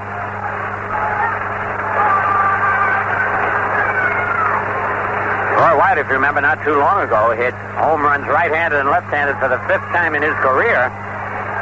The only man ahead of him, Mickey Mantle, who did it 10 times. The kick and the pitch. He punts. It's a dandy. He's going to kick foul low. Son of a gun. He had a lot of English on that ball. Beautiful bunt. Had backspin on it, and it hit fair and then bounced foul. Roy looks down at Dick Hauser now. Still looking. Normally, you don't play for 1 run in this ballpark. No, I think Roy obviously punting for the base hit, not the sacrifice. Right, Frank. That's what I was just trying to infer. You don't play for 1 run in this park because 1 run is never enough here. A lot of times 5 and 6 are not enough. All right, nobody out here in the top of the 5th. The pitch to Roy. Line to right center field, base hit. Stanley will have to hurry. He rounds second. He's got to go. Evans with that great arm. And he's out.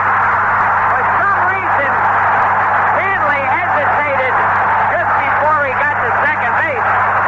Frank Mesa had mentioned early in the game that Dwight Evans has one of the best throwing arms in right field. And he threw a strike to third base and a beautiful throw. But Stanley hesitated. The ball was in there all the way. White did not go to second on the throw, so he remains at first base. So give Evans an assist. And Hobson the putout. 1 away, White at first, and Willie Randolph the batter. Willie bounced to short and singles to deep short.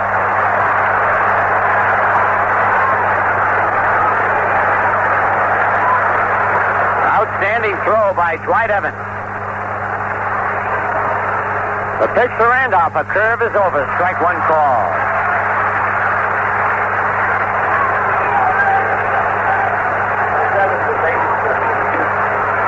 Eight assists for Evans so far this year. You got to take his arm over anybody in right field in the American League. That's right, Frank. Fastball on the inside corner as Randolph was leaning into that pitch. 0-2. Evans not only has that extremely strong arm, but he's accurate. Oh, very accurate. Throws overhand. The ball doesn't move much. The wind seems to be blowing out now. It has really switched. The kick. And the pitch line to left center field. Lynn coming on, though, and is there, makes the catch. He almost overran that ball. Going to his right, had to reach back to his left. 2 men out.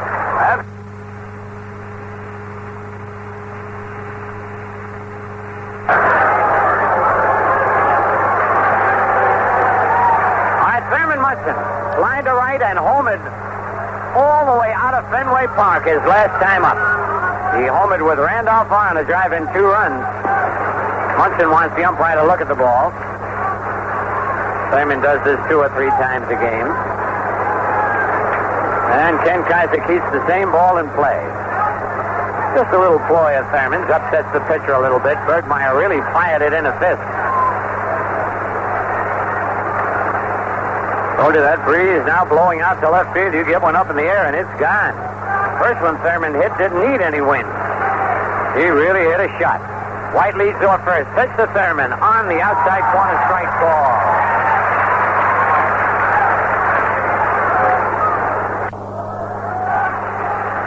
Tom Bergmeyer in relief of Louis Tiant. The left-hander down to the belt. Pitch to Thurman, outside, 1-1. Munson walking around the batter's box.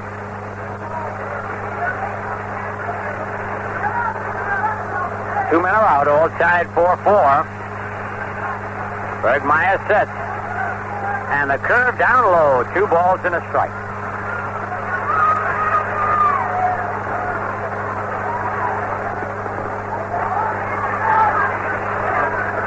Scott holding the bag against White. Bergmeyer reads the sign from fifth. Comes down to the belt. And the pitch foul back in the seats and out of play. That evens the count at 2-2 with 2 men out.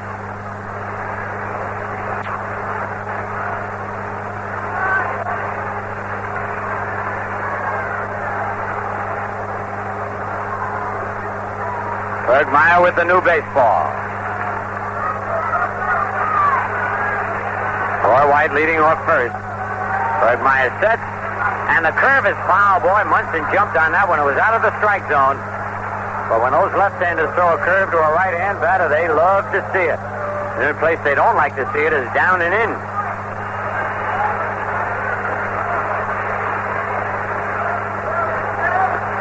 A 4-4 ball game in the top of the 5th inning at Fenway Park.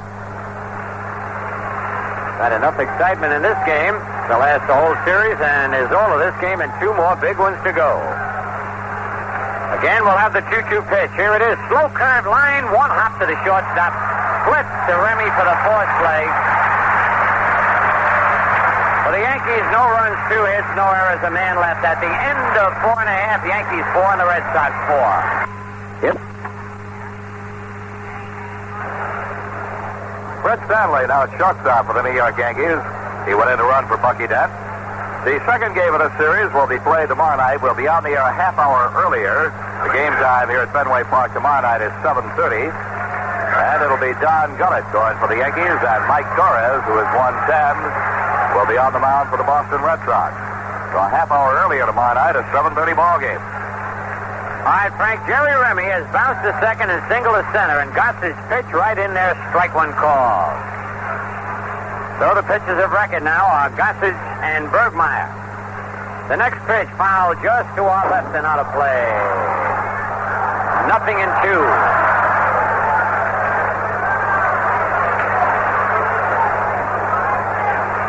On deck, big Jim Rice. The goose kicks, delivers, foul over the roof and out of play, just to our left.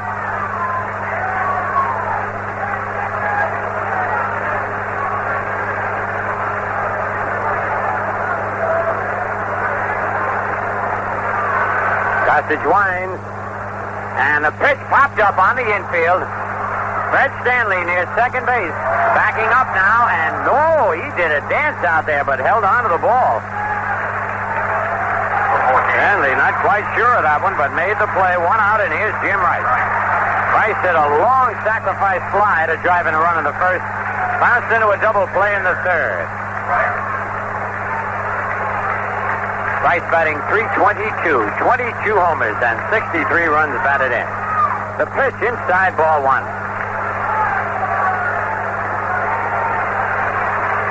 On deck, Carl Yastrzemski.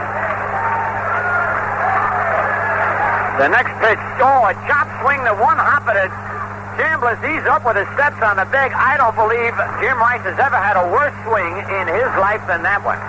He was handcuffed and just swung straight down like he was chopping wood. That's the easiest they've gotten Rice out all year. 3 unassisted, and there are 2 out. I said to Gossage is so fast, you don't have much time to make up your mind. Here's Yaz, who has walked and doubled high off the left center field fence. 4-4 the score. The pitch, strike one called on the outside corner. 2 out, nobody on in the bottom of the 5th inning. The next pitch, swinging a foul back to the screen. It's 2-2.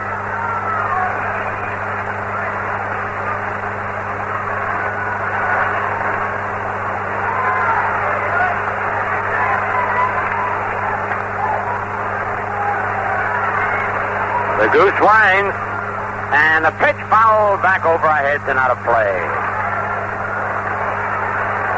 Tell you, with Gossage pitching, you lose more baseballs.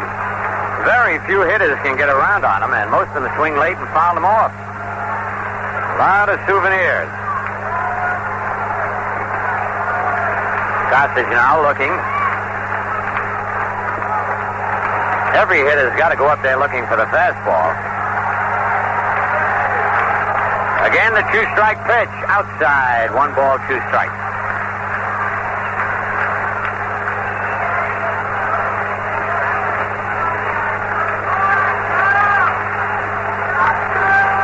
The goose winds. And the pitch line past Chambliss, base hit right field.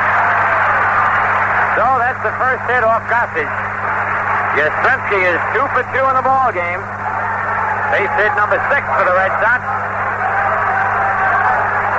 All tied 4-4, and here is Carlton Fisk. Bounced to second and single to center. He's driven in a run and scored a run.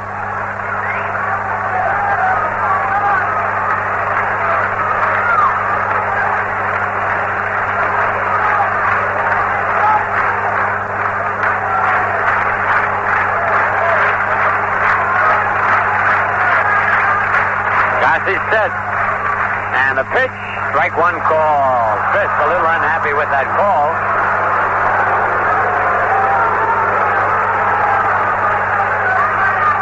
Gotta watch Yastrzemski. He's always been an excellent base runner. There he goes. And a foul off the screen, and he'd have had that bag stolen. He got some jump on Gossage. see how many bases Yaz has stolen this year. He has stolen only one and been caught 3 times. So I guess he tries, like Reggie Jackson, when the game is close, he'll try to steal that base and help the club set up a run. 0-2 on Fisk, 2 out, 4-4 the score in the bottom of the 5th inning.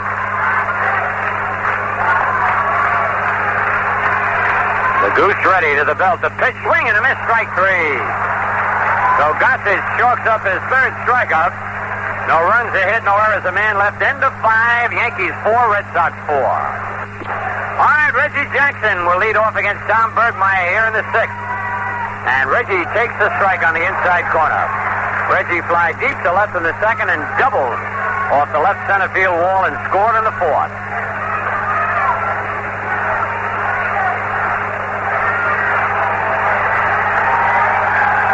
One strike on Reggie. Swing and a miss, strike 2. Fans are yelling something about Reggie's Reggie bar. He loves to eat those Reggie bars. 0-2 the count. Bergmeyer steps back off the mound. Now he winds. And it hit his bat bud off the glove of Fisk. Would have been a ball, but Reggie couldn't get the bat out of the way, and Fisk couldn't hold on to it. So Reggie gets a life. 4-4 ball game in the top of the 6th.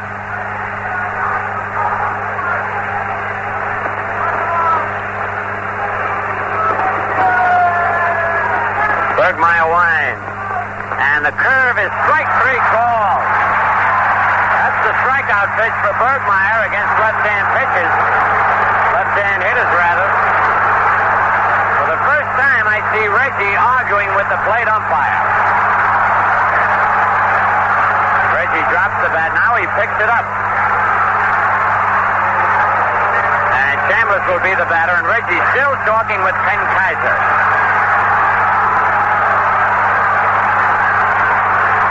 Reggie turns around now, runs back to the dugout. Chambers will be the batter. Chris has popped the 3rd and single to left field. 1 out, nobody on.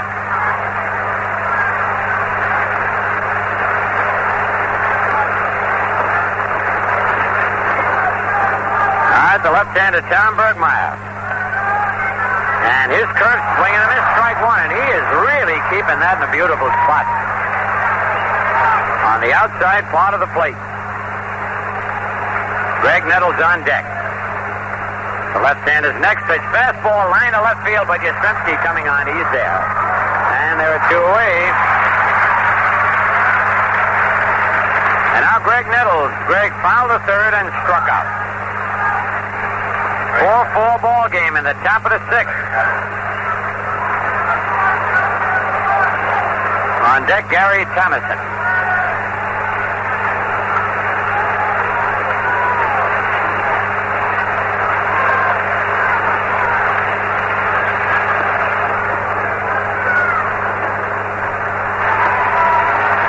Bergmeyer looks in for the sign.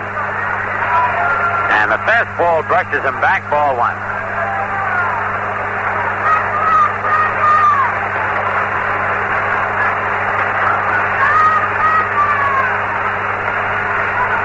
The left-hander kicks, delivers, swing, and a bouncing ball foul outside of first. Gene Michael will be up with it.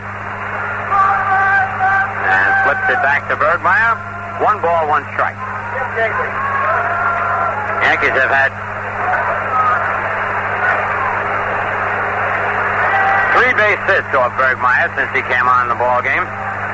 He has not walked anybody, and he has struck out 3. Well, he's doing a pretty good job. Curve, check, swing, foul, and this one hops and look out. Boy, he went in the Yankee dugout again, except this time he didn't catch the ball. He's making a habit of it. Boy, he was going hard, and fortunately got his hands up to reach for the top of the dugout. The other one he caught and fell in the dugout. You can tell he played for Bear Bryant. Bear Bryant makes him run through walls. down in Alabama, and the Yankees helped him out that time to make sure he didn't hurt himself. All right, the 1-2 pitch. Look out, that hit Nettles. Oh, man. I believe it hit him near the right shoulder or the right arm. Nettles hit with a pitch. And Greg is going to get down to first base. He was hit hard. I tell you, that ball hardly moved after it hit him. Well, the fastball looked like a curveball that just didn't break. Nettles leading hit by it. He's all right. Trainer Herman Schneider came out to check him. I tell you, Frank, he'll be all right for a while, but they're going to have to work on that because it's going to stiffen up.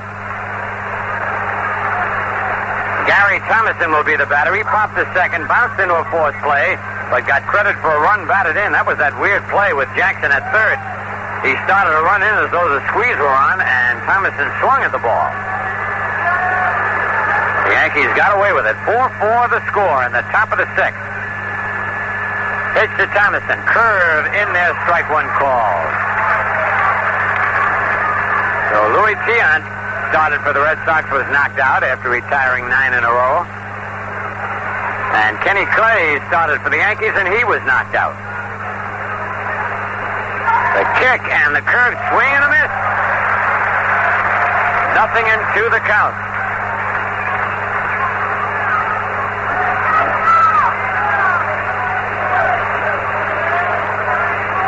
Two men out in the top of the sixth inning. The stretch. And the curve bounced weakly to second base. Remy in up over to first base. The Yankees are retired. And at the end of 5 1/2, it's the Yankees 4 and the Red Sox 4. All right, Fred Lynn will lead it off for the Red Sox in a tie ball game. 4-4 in the bottom of the sixth. Lynn has hit 2 bullets. He nailed Roy White to the wall on one. Roy had it and dropped it, and then doubled off the wall. And he bluffs a bunt and takes the strike from Gossage.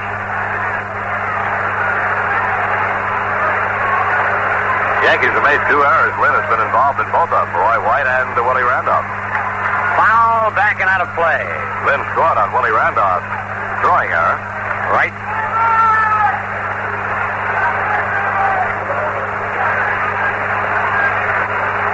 It'll be Lynn, Scott, and Evans. The pitch, a little bit high. Lynn was leaning back away from that pitch and was right over the heart of the plate, but high. 1 ball, 2 strikes. Nobody out, nobody on.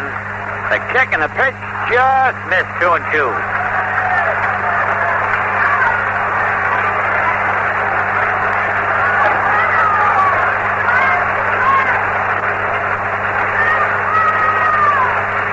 Gossage winds. The 2-2 pitch. Again, Lynn was leaning back. The ball was over the plate, but high, and it's 3-2.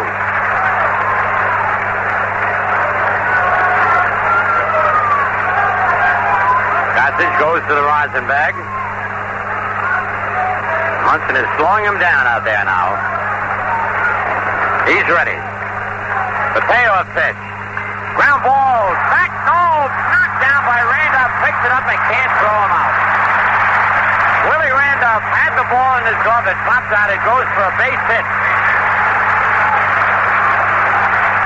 And you got to believe now that Randolph's knee is bothering him. There's so many balls that he would normally eat up that he is getting to but not being able to hold on. That's the second hit off Gossage. And George Scott, he's been up twice, struck out both times. Score is tied 4-4. Here's the pitch to Scott. Strike one call. George Scott wears gloves on both hands at the plate. He also wears gloves on the field. He has a glove on his throwing hand when he plays down at first base. That is very unusual. Goose to the belt. The pitch, swing and a miss. Strike 2.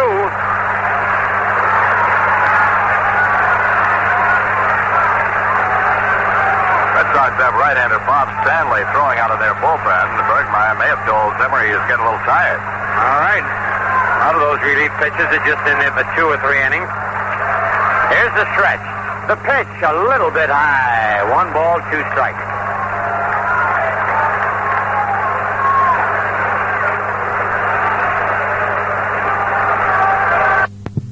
Chambliss holding the bag. Lynn leads away. The 1-2 pitch. Strike 3 called. He is out of there. And it really looks like George Scott is overmatched against Gossage tonight. That's 4 strikeouts for the Goose since he came on in the ball game. And now it's Dwight Evans who struck out and walked.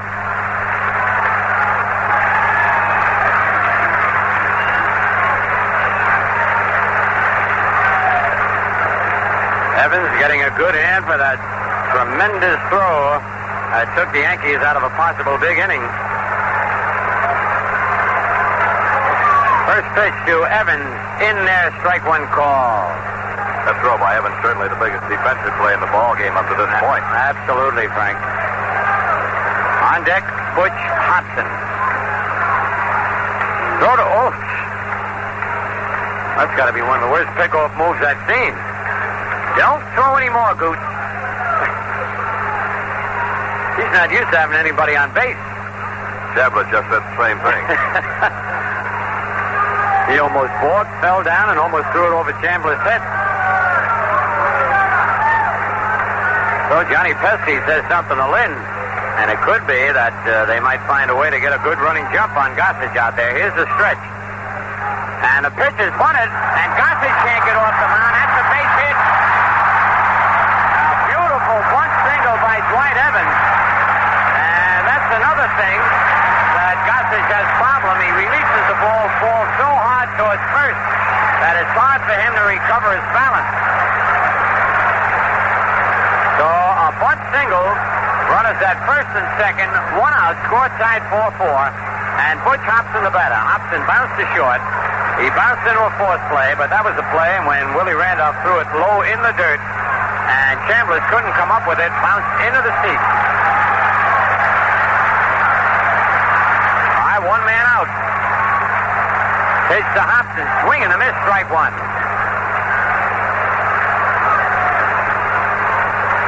Remember the game Gossage lost up in Toronto on 2 bunts that he could not handle. The pitch, high, 1-1.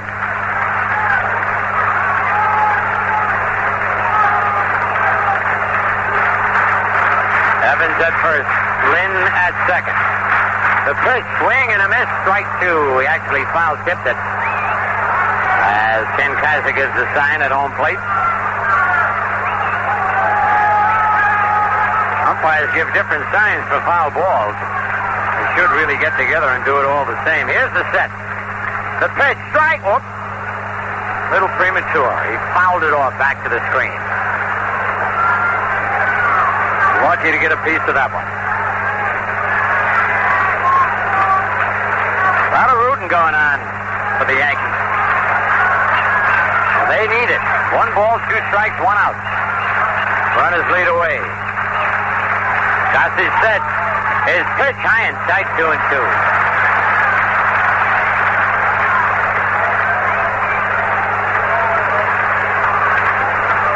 One man out here in the bottom of the 6th inning.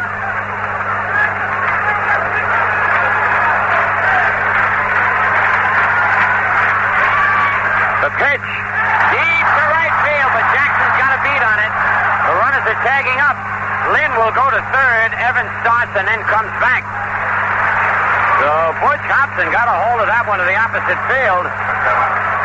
Lynn is at third.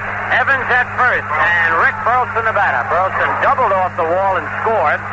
Fly deep to right and struck out.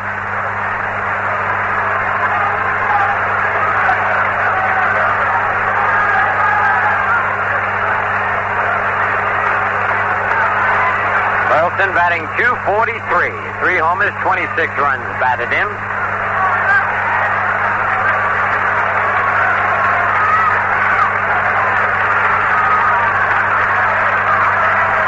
Set by Gossage.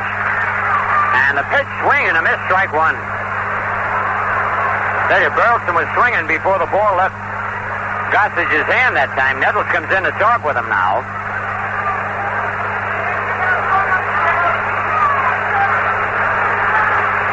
Two men are out. Goose set. The runner's going, swing and a miss. Munson holds on to the ball.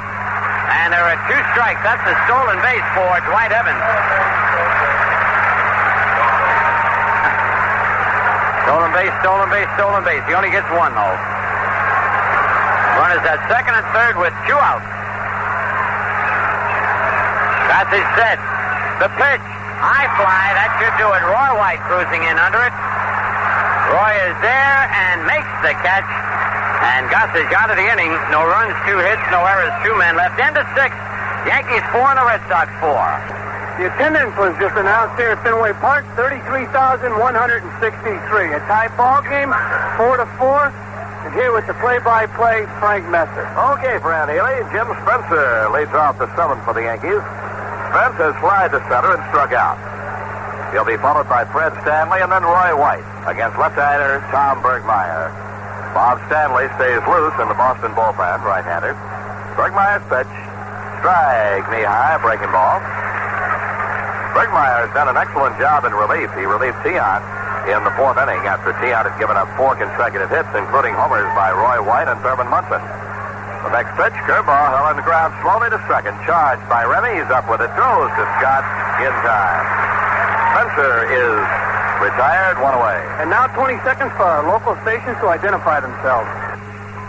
4 go. Outdo. This is the American Forces Radio and Television Service. This is SCN Radio, 790 Pacific and 1420 Atlantic.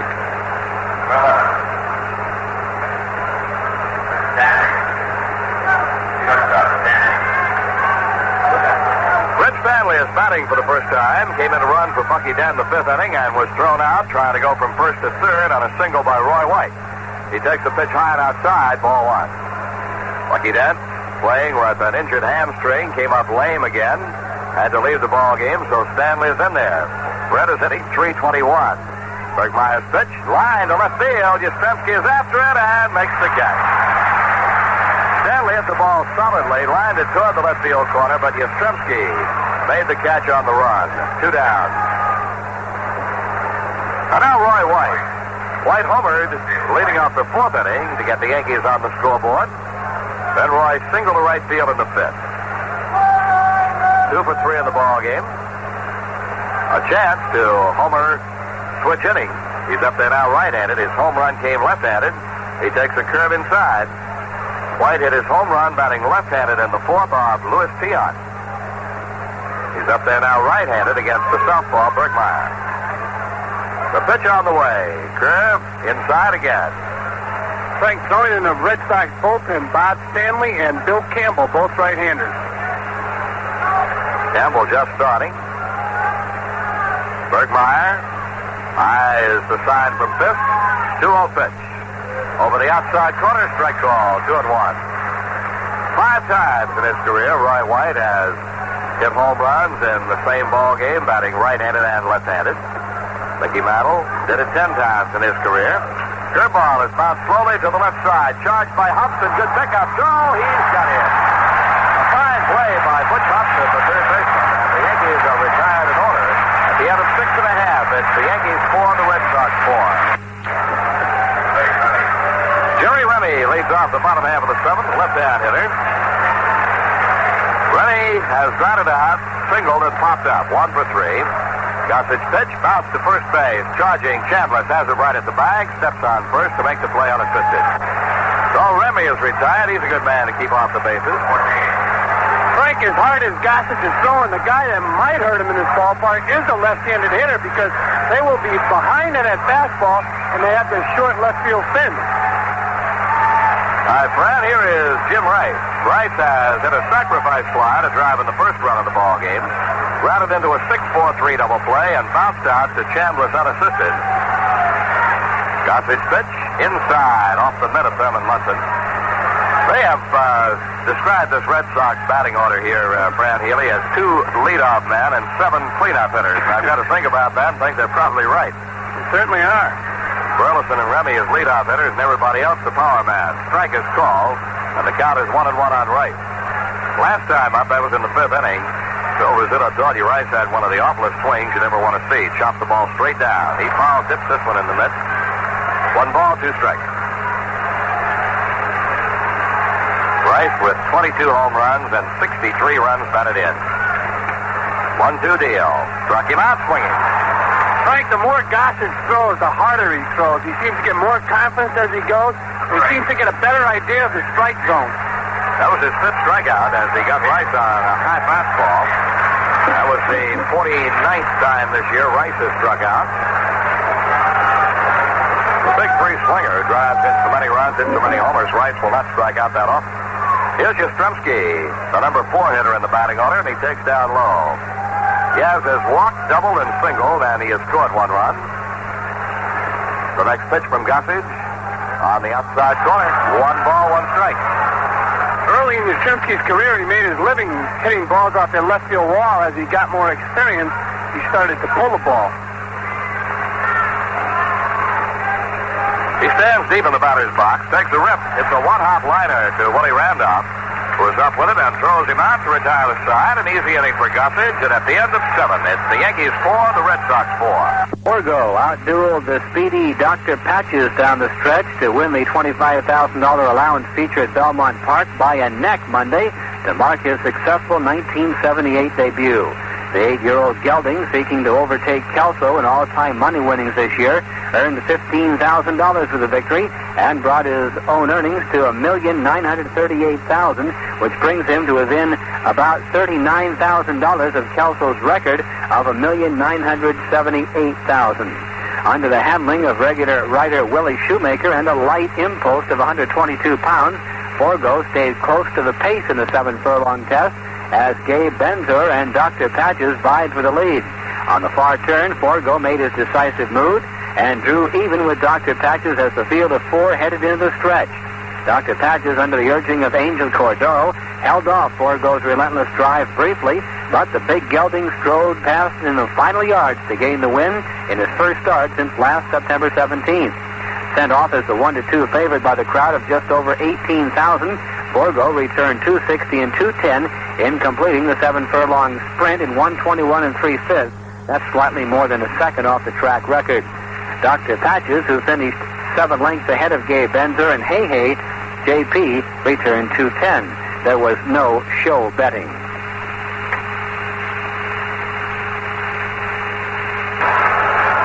Eighth inning. And the Yankees have Willie Randolph, Thurman Munson, and Reggie Jackson coming up against Tom Bergmeyer.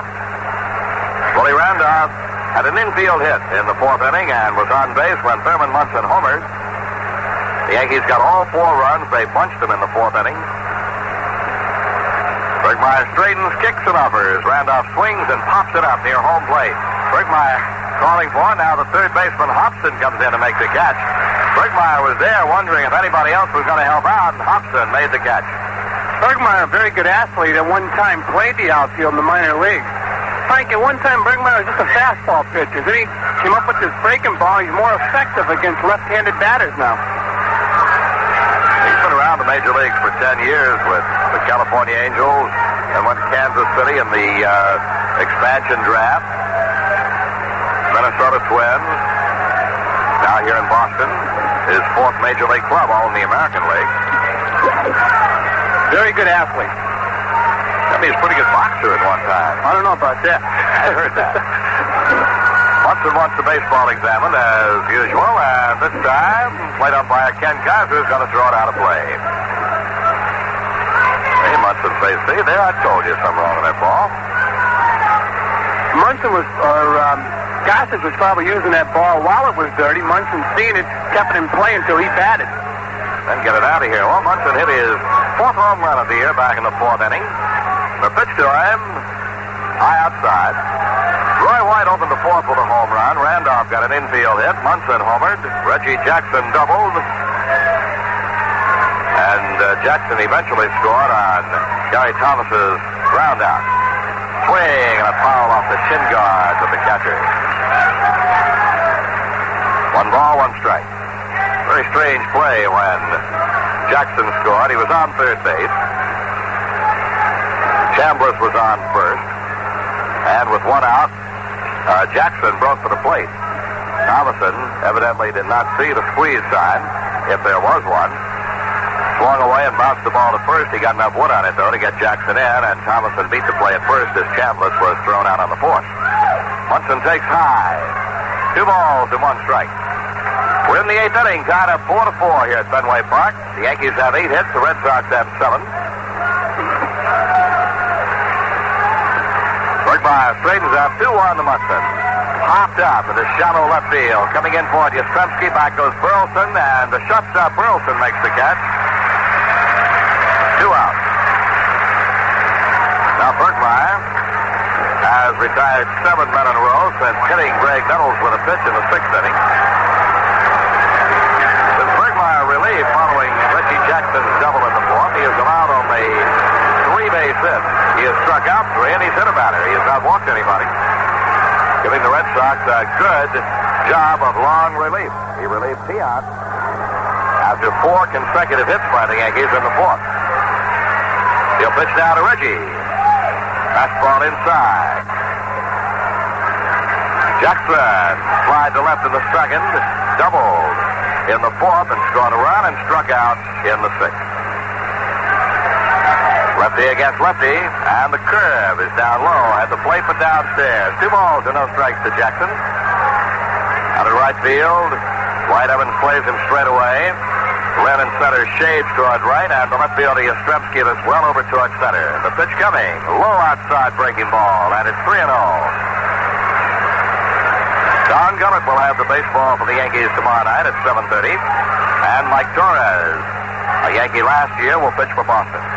Frank, in a game situation like this, Billy Martin might let Reggie Jackson swing that bat 3-0. All right, the 3-0 pitch to him. He swings, and he misses. He was given the green light. Plus, Bergmeyer was thinking that, had something on that pitch. He didn't just lay it up there. 11 minutes past 11 o'clock here at Fenway on the scoreboard clock. Pitch coming, hit on the ground at second base. Remy is up with it, throws him out to retire the side in order. And at the end of 7.5, it's still the Yankees 4 and the Red Sox 4. In Major League Baseball action on Monday, Jeff Newman stroked his 4th home run of the season to snap a 1-1 tie in the 8th inning and helped the Oakland A's snap an 11-game losing streak with a 2-1 victory over Texas. Newman's leadoff blast off loser John Matlack gave Steve Renko his 2nd win in 4 decisions. Renko allowed 2 of the Rangers' 3 hits. He walked 4 and struck out 3 before yielding to Bob Lacey in the 8th after Texas's leadoff hitter Bobby Thompson reached base on an error. Oakland scored his first run in the 1st when Joe Wallace singled on the game's first pitch. He moved to 2nd on a sacrifice by Dell Austin and came around on Taylor Duncan's single. Bobby Barnes' 2-out single in the 4th was the first hit off Renko, and Texas's only run came in the 6th when Toby Harrah drew a 1-out walk, stole 2nd, and scored on a 2-out single by Hargrove. After getting Hargrove on a double play grounder to end the Rangers' threat in the 8th, Lacey gave way to Elias Sosa, who pitched out of a bases-loaded jam in the 9th to gain his 10th save. The victory pushes the A's back to the 500 mark at 33 wins and 33 losses. So, an 11-game losing streak has come to an end for the Oakland A's, a 2-1 winner over the Texas Rangers. Light heavyweight contender Matt Franklin of Philadelphia scored a 5th-round TKO of Dale Grant Monday night in the featured bout of a boxing card at the Spectrum in Philadelphia. Franklin floored Grant with a right hand for an 8 count early in the 5th round and then pounded him against the ropes with left and right before the referee stopped the bout. Bottom half of the 8th inning. Carlton Fisk, Fred Lynn, and George Scott will be up for the Red Sox. Fisk singled and scored a run in the 4th inning.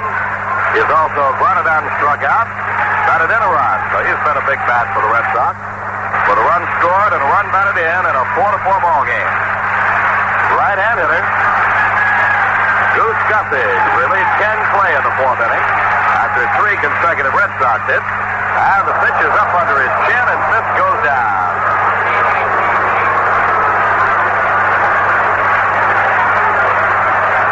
Fisk walks around off to the left side of home plate. Think about that one.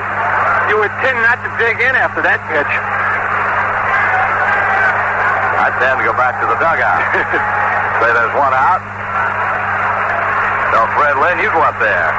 That could be a retaliation to what they hit Nettles a couple innings ago, but a guy like Gossage, it'd be difficult to call that pitch because he doesn't have that type of control. He comes outside. 2 balls and no strikes on Fisk.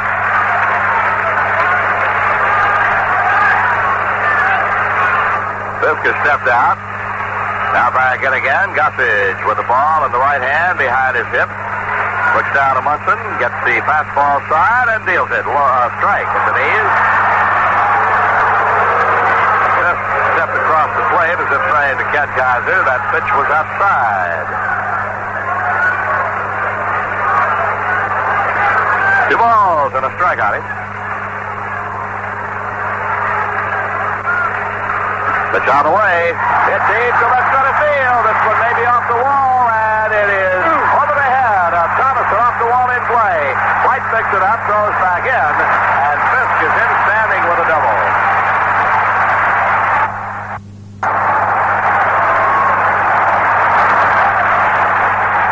I would say he got nearly all of that one. A line shot off the wall at the 379 marker. At about, maybe 8 feet high up the wall. Thomason went over there.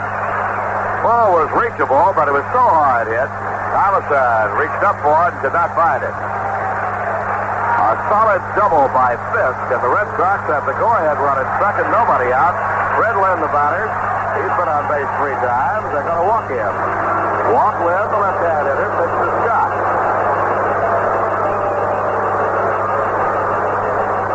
Two is thrown. So Lynn, who has reached on an error by White in left, doubled and scored, and had an infield hit off Woody Randolph's glove, will be put on.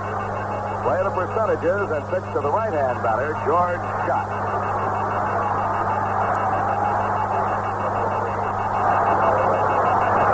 Scott has struck out 3 times in this game. Third base coach Eddie Yost calls him down for a conference. Eddie Yost in his playing days known as the walking man. George Scott has not sacrificed this year. Let's see what Yost had to tell him. He squares and bunts it foul. Line drive and almost caught by Chandler. Foul ball. Line drive almost caught by Chris. Had the leather on it, but couldn't quite hold it as he tried to squeeze it in the big first baseman's mitt.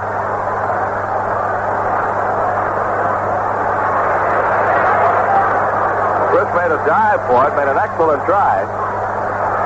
Just couldn't quite hold on to it. Strike 1 on Scott.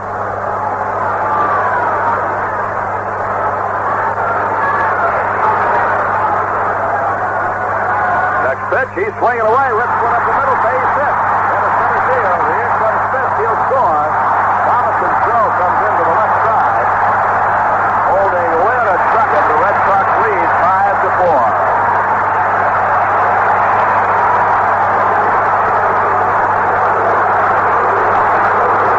The Yankees have Sparky Lyle warming up in the bullpen.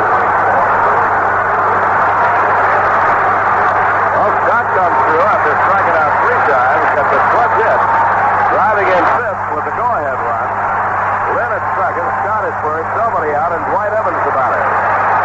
Evans is 1 for 2. And time was called before the pitch was thrown, so it goes as no pitch. Time was called by the first base umpire, Mike Riley, as Reggie Jackson was yelling for time to throw something off the field that evidently had been thrown on to the grass in right field. Struck out in the second against Clay, walked in the fourth against Gossage, and bunted for a base hit in the sixth. He squares, and he bunts off the first base line. It's going to stay fair ball.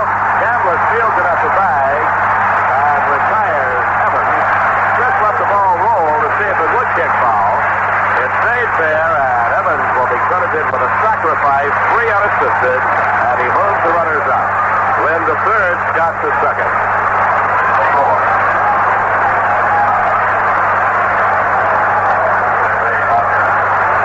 Table is set for Butch Hobson, the third baseman.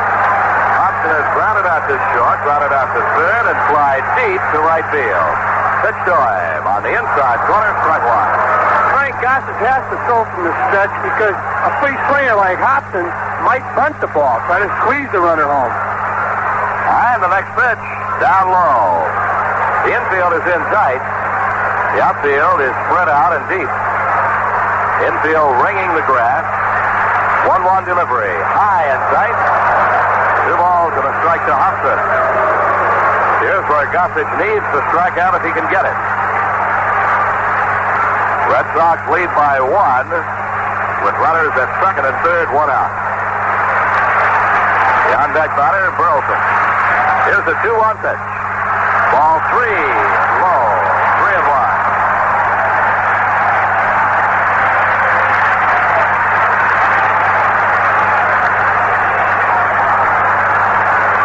Gossage has the sign, drops the hands, the pitch coming, walked him. Ball 4 on the outside. And the Red Sox have the bases loaded with 1 out.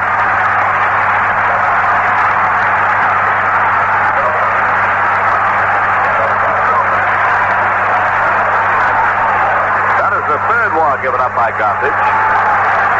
Eddie Yost has a conference with his runner at third, Freddie Lynn. Now gives Burleson some very definite signs. Burleson, a right-hand batter. He doubled and scored in the first. He's 1 for 4 in the game. Lynn leads away at third. The pitch swung on and line to right base hit. Here comes Lynn. Reggie bobbles the ball. That will let Scott score. Reggie still can't pick it up. And the runners take an extra base all the way around. Boston leads 7-4.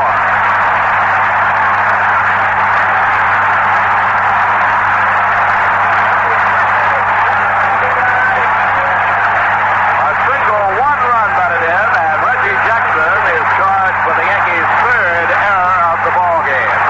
That will be all for Rich Gossage. Billy Martin is out and makes the sign for Sparky Lyle. There's a break in the action with the score Boston 7, New York 4. So the Boston Red Sox, before a crowd of over 33,000 at Fenway Park, really cranking up against the New York Yankees. At Chicago, Bob Robertson's 3-run homer capped a 5-run third inning, and that carried the Seattle Mariners to a 7-4 victory over the Chicago White Sox. Billy Martin and Thurman Munson await Sparky Lyle. Take a look at the American League scores. Seattle 7, Chicago 4. That's the final. Cleveland 6. Kansas City 6. Cleveland 5 after 7.5 innings. Another final, Oakland 2, Texas 1. In the National League, the Chicago Cubs scored 3 runs in the top of the 10th. They now lead the Pittsburgh Pirates 6-3.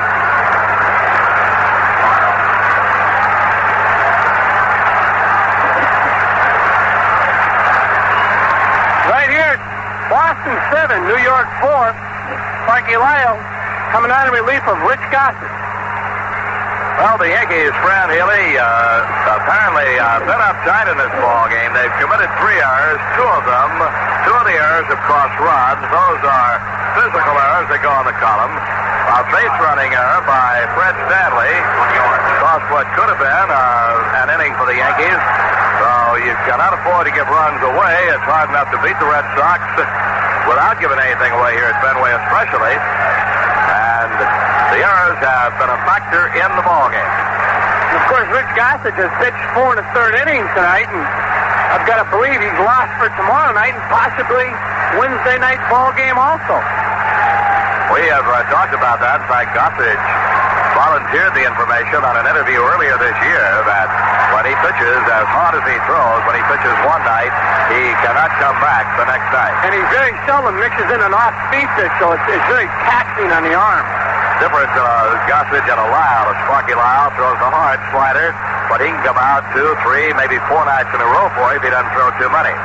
But Gossage does need his rest after an appearance. Lyle in.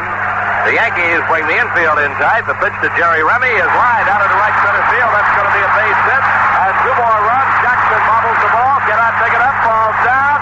Thomason finally corrals it and throws it back in. As Jackson fell flat on his keister. It will not be charged as an error.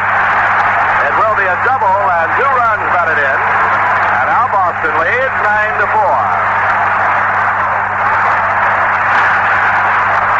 Reggie trying to cut the ball off and save perhaps a run. Got his glove to it. The ball kicked off his glove, rolled away from him. He went down in the wet grass. Thomason finally got the ball back, but Remy was down at second. Hobson and Burleson had both scored. And the batter now is Jim Rice. He takes the pitch up high. The runs are charged to the record of Gossage. Count goes now 1-1 to Rice. Rice has had one run batted in tonight on a sacrifice fly. Officially, he is 0 for 3. The pitch, line, base hit into left center field. Here comes Remy. He'll score. Rice stops at first base as Thomason again throws the ball back into the infield. And Boston leads now 10-4.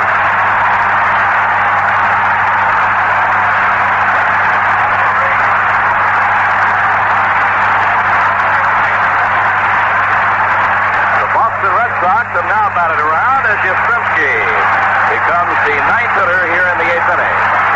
Yastrzemski has walked, doubled, singled, and grounded out. Left-hand hitter swings and bounces one hop back to Lyle. Sparky throws to first base as he had to come off the mound to field the ball. Yaz is out. Rice goes to second on the play. And there are 2 down. Charlton Fisk, who led the inning off with a double off the wall in left center field and scored run number 5, the tiebreaker, will bat again here in the eighth inning. Fisk, right-hand hitter, 2 for 4 in the game. He has scored twice and batted in a run. 2 outs with Rice at second. They'll put him on. They'll walk Fisk and pitch to Lynn.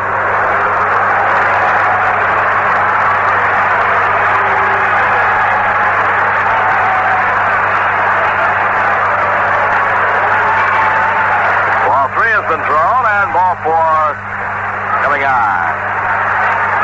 Munson steps out to take the pitch. So Fisk is passed.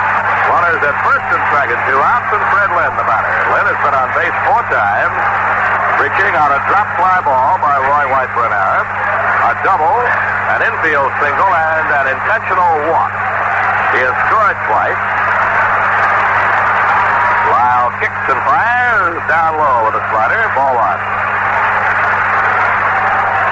The Red Sox lead 10-4 here in the bottom half of the eighth inning. 2 on, 2 out. The slider again blocked in the dirt by Munson. 2-0. George Scott is on deck. Red Sox now 10 runs on 13 hits. Up high. Munson cocked his arm as if to throw to second. But Rice strolled back toward the bag. 3 balls and no strikes on Lynn. Lyle turns it loose. Walked in, ball 4 low. Lynn is on and the bases are loaded again.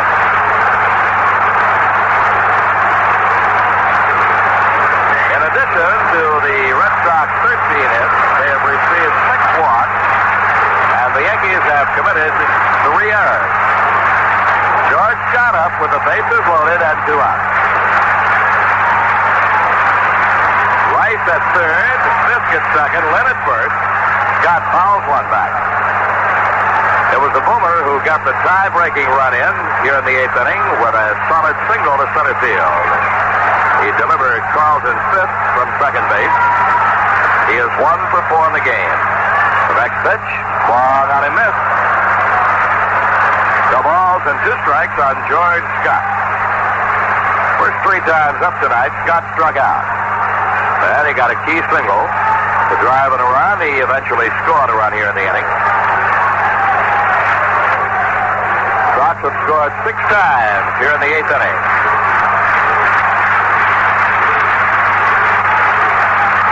The 2-strike pitch to him. Hit his bat, bounces off the third base side of the mound. Lyle throws high, but Chambliss gets it at first base, and that retires the side.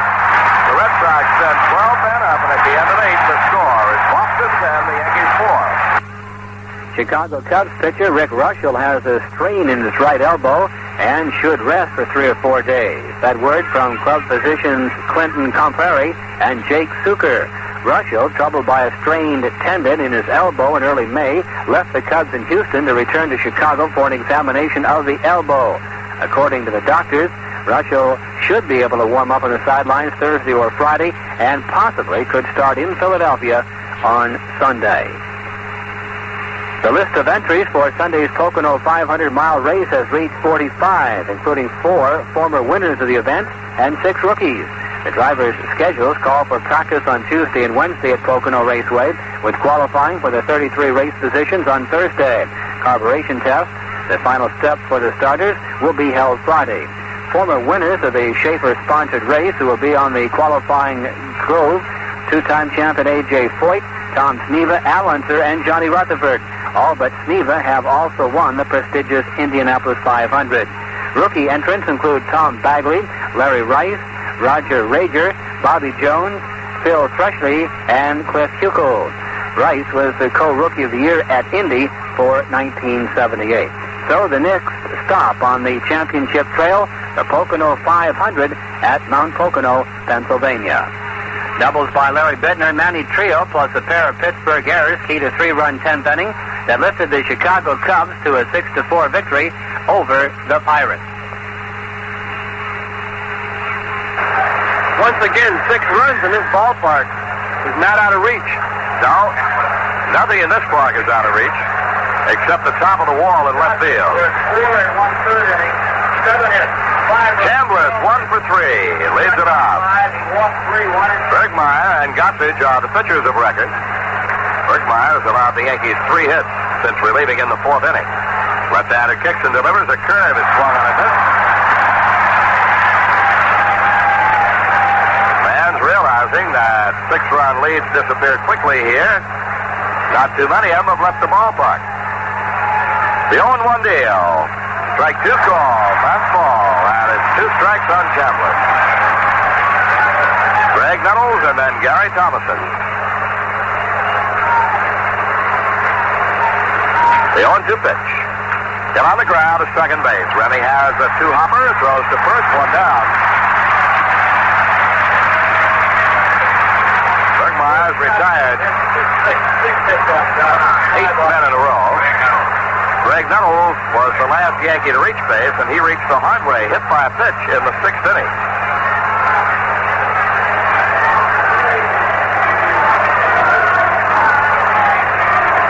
Tonight, 33,163. And to give credit where it's due, a very well-behaved crowd here at Fenway tonight.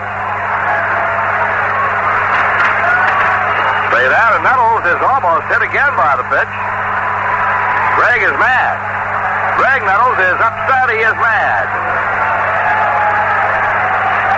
Plate umpire Ken Kaiser trying to cool him down.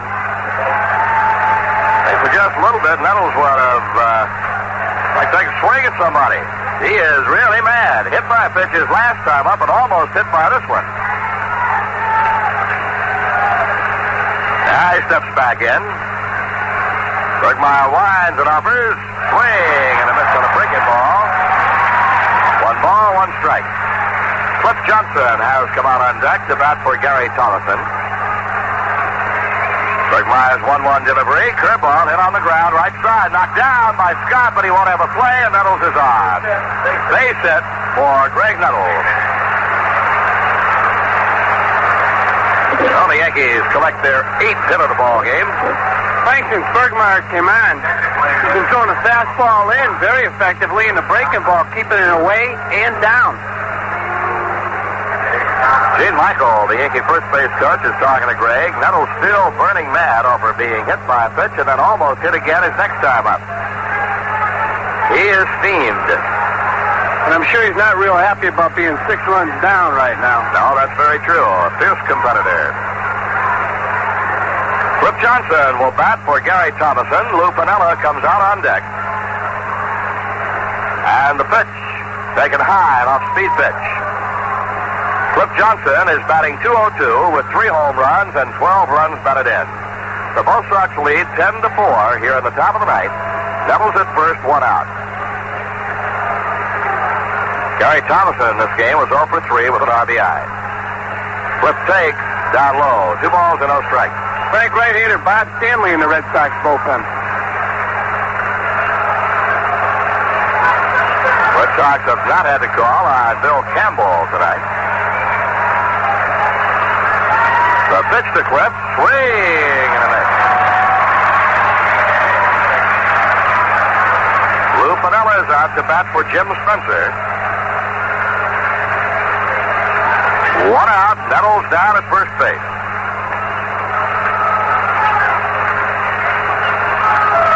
The stretch by Bergmeyer and the pitch. High. 3 balls and a strike to Cliff Johnson. Boston leads 10-4. The Yankees trying to rally here in the ninth. There's the set and the pitch. Swing and a miss. 3-2. With only 1 out, Nettles will not be running.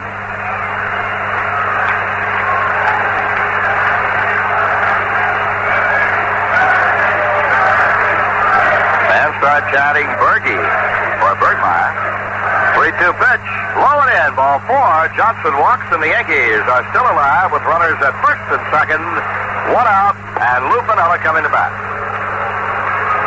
Frank, at the American League scoreboard, Oakland 2, Texas 1 a final. Kansas City 6, Cleveland 5 in the 8th inning. And Seattle 7, Chicago 4. That's also a final. Okay, Fran, Lou Piniella tied for the number 2 spot in the American League in hitting when the night started with a batting average of .325. Rod Carew leads the league.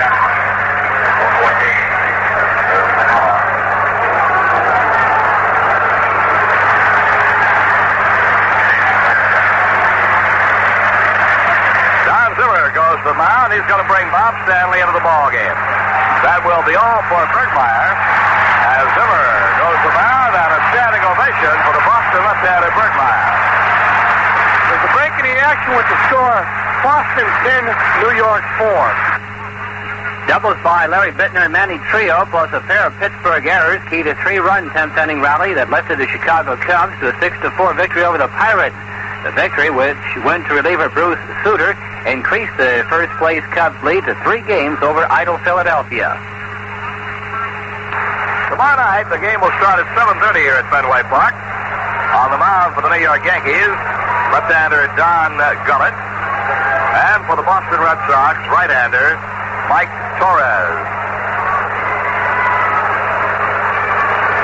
Torres has won 10 games and lost 2 this year. Don Gullett will be looking for his second win. He is 1-0. So Torres for the Red Sox and Gullett for the Yankees tomorrow night will be on the air a half hour earlier at 7:30. Number 46, Bob Stanley. And while Stanley takes his warm-up classes, Frank, let's take a look at the farm notes. Tacoma dropped a tough 2-1 decision to Phoenix last night. They are now 38-24 with a 2.5-game lead in the Pacific Coast League. West Haven beat Holyoke 8-2. They are now 38-28 with a 1-game lead over Bristol in the Eastern League. Jim Colonel got his second win of the year against no losses. Fort Lauderdale beat Pompano Beach 9-7 to move 3.5 games out of first place in the Florida State League. Hi, Fran. Lou Piniella is talking to plate umpire Ken Kaiser as Bob Stanley takes his warm-up throws. We mentioned Piniella tied for second place in the American League in hitting when the night started. I don't know what Mike Cubbage of the Minnesota Twins or did Minnesota play tonight. I believe they had the night off. Anyway, Piniella and Cubbage were tied with identical marks. Both had been to bat 157 times. Both had 51 hits, and both were batting .325. Carew leads the league, 362. Jim Rice was 4th when the night started, batting .324. And Rice in this ball game went 1 for 4, perhaps dropping a point. Craig Reynolds of Seattle was batting .323. Ron Jackson of California, .321. And now Stanley is ready to work to Lou Piniella. Runners first and second, one out. Cliff Johnson at first. Greg Nuttles at second. You do not have the best speed on the Yankee ball club involved, either on the bases or at the plate. The set on the pitch. Swung on and bounced foul outside of third. Flagged down by Butch Hobson in foul territory. Strike one on Lou Piniella. Quick note, Bucky Dent started the ball game at shortstop, but then had to leave after legging out an infield hit in the fifth inning. Fred Stanley came in to run for him and stayed in the game at shortstop. Jay Johnstone has come out on deck. He would bat for Fred Stanley. And Piniella keeps it going. Runners at first and second, one out. The Red Sox lead 10-4. Right-hander Bob Stanley. Still looking down for the sign. Stanley has won 5 and lost 1. Comes in low for a ball, 1-1. Stanley in 21 relief appearances, 5 wins, 1 loss, 3 saves. He's pitched 47 innings, walked 14, and struck out 12. An earned run average of 3.26. Runners lead the pitch. Taken outside. 2 balls and a strike on Piniella. Red Sox have had good production this year from Bergmeyer, Stanley, and Dick Drago. Picking up the slack left by the injury to Bill Campbell early in the season.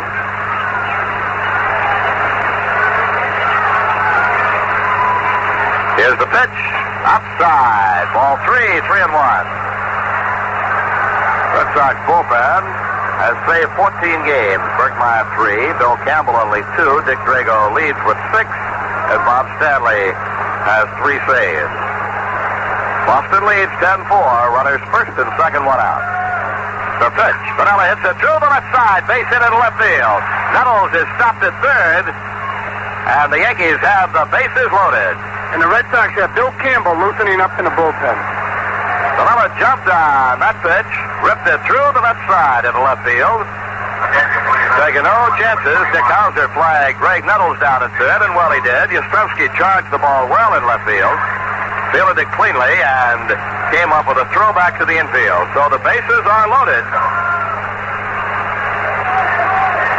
And Jay Johnstone will bat for Fred Stanley. Jay Johnstone has been to bat twice without a base hit.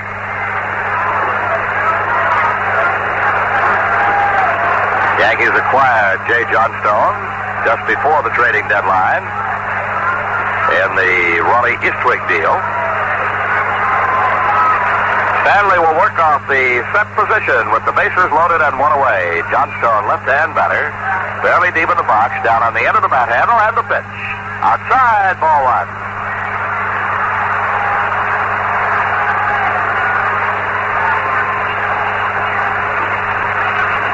Now Stanley takes a breather.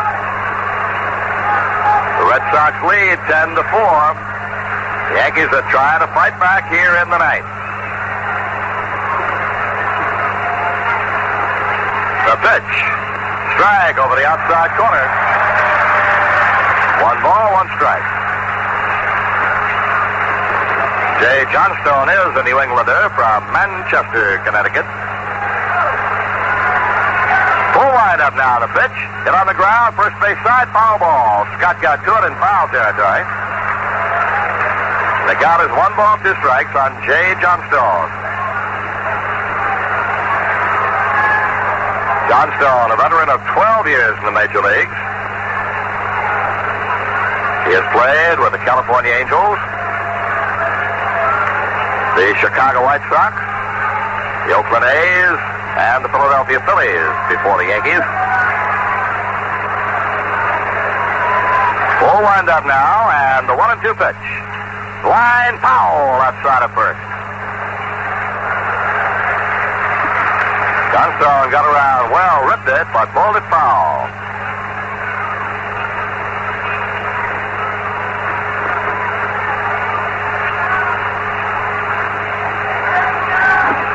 Johnstone came into this season with a .269 career batting average.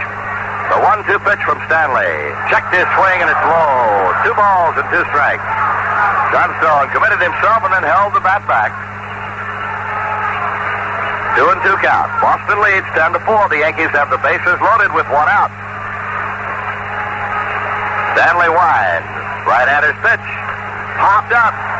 Down the third base line. Hobson in foul territory. Gets under it. And he makes the catch in foul ground.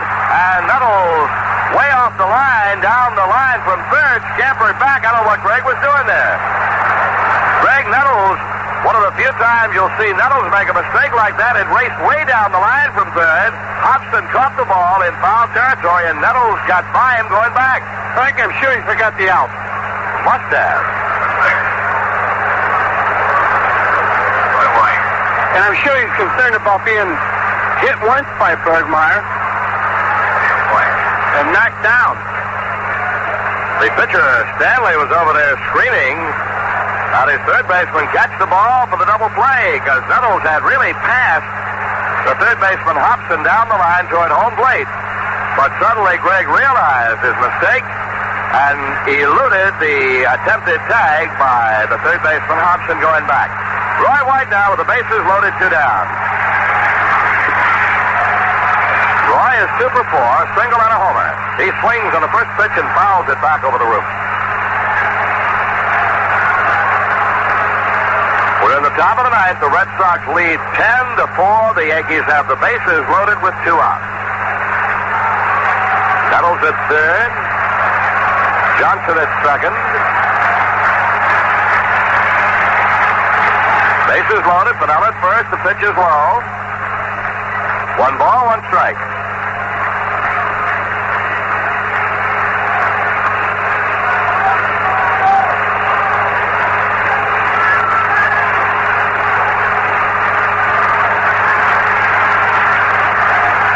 Takes the sign from fifth. Starts to wind up. The 1-1 pitch to Roy. Hit high in the air to deep center field. Back goes Lynn. He has room, does he? He makes the catch. Roy White hit that ball to the deepest part of this field. And it's caught by Lynn to end the ball game. White hit the ball to the 420-foot sign. We told you earlier there's an indentation in center field where the wall goes back to 420 feet. That is where Roy hit the ball, and that is where Lynn caught it for the final out. For the Yankees in the ninth, no runs, 2 hits, 3 men are left on base. We'll be back with details on the ball game and the totals in just a minute. The final score is Boston 10 and New York 4.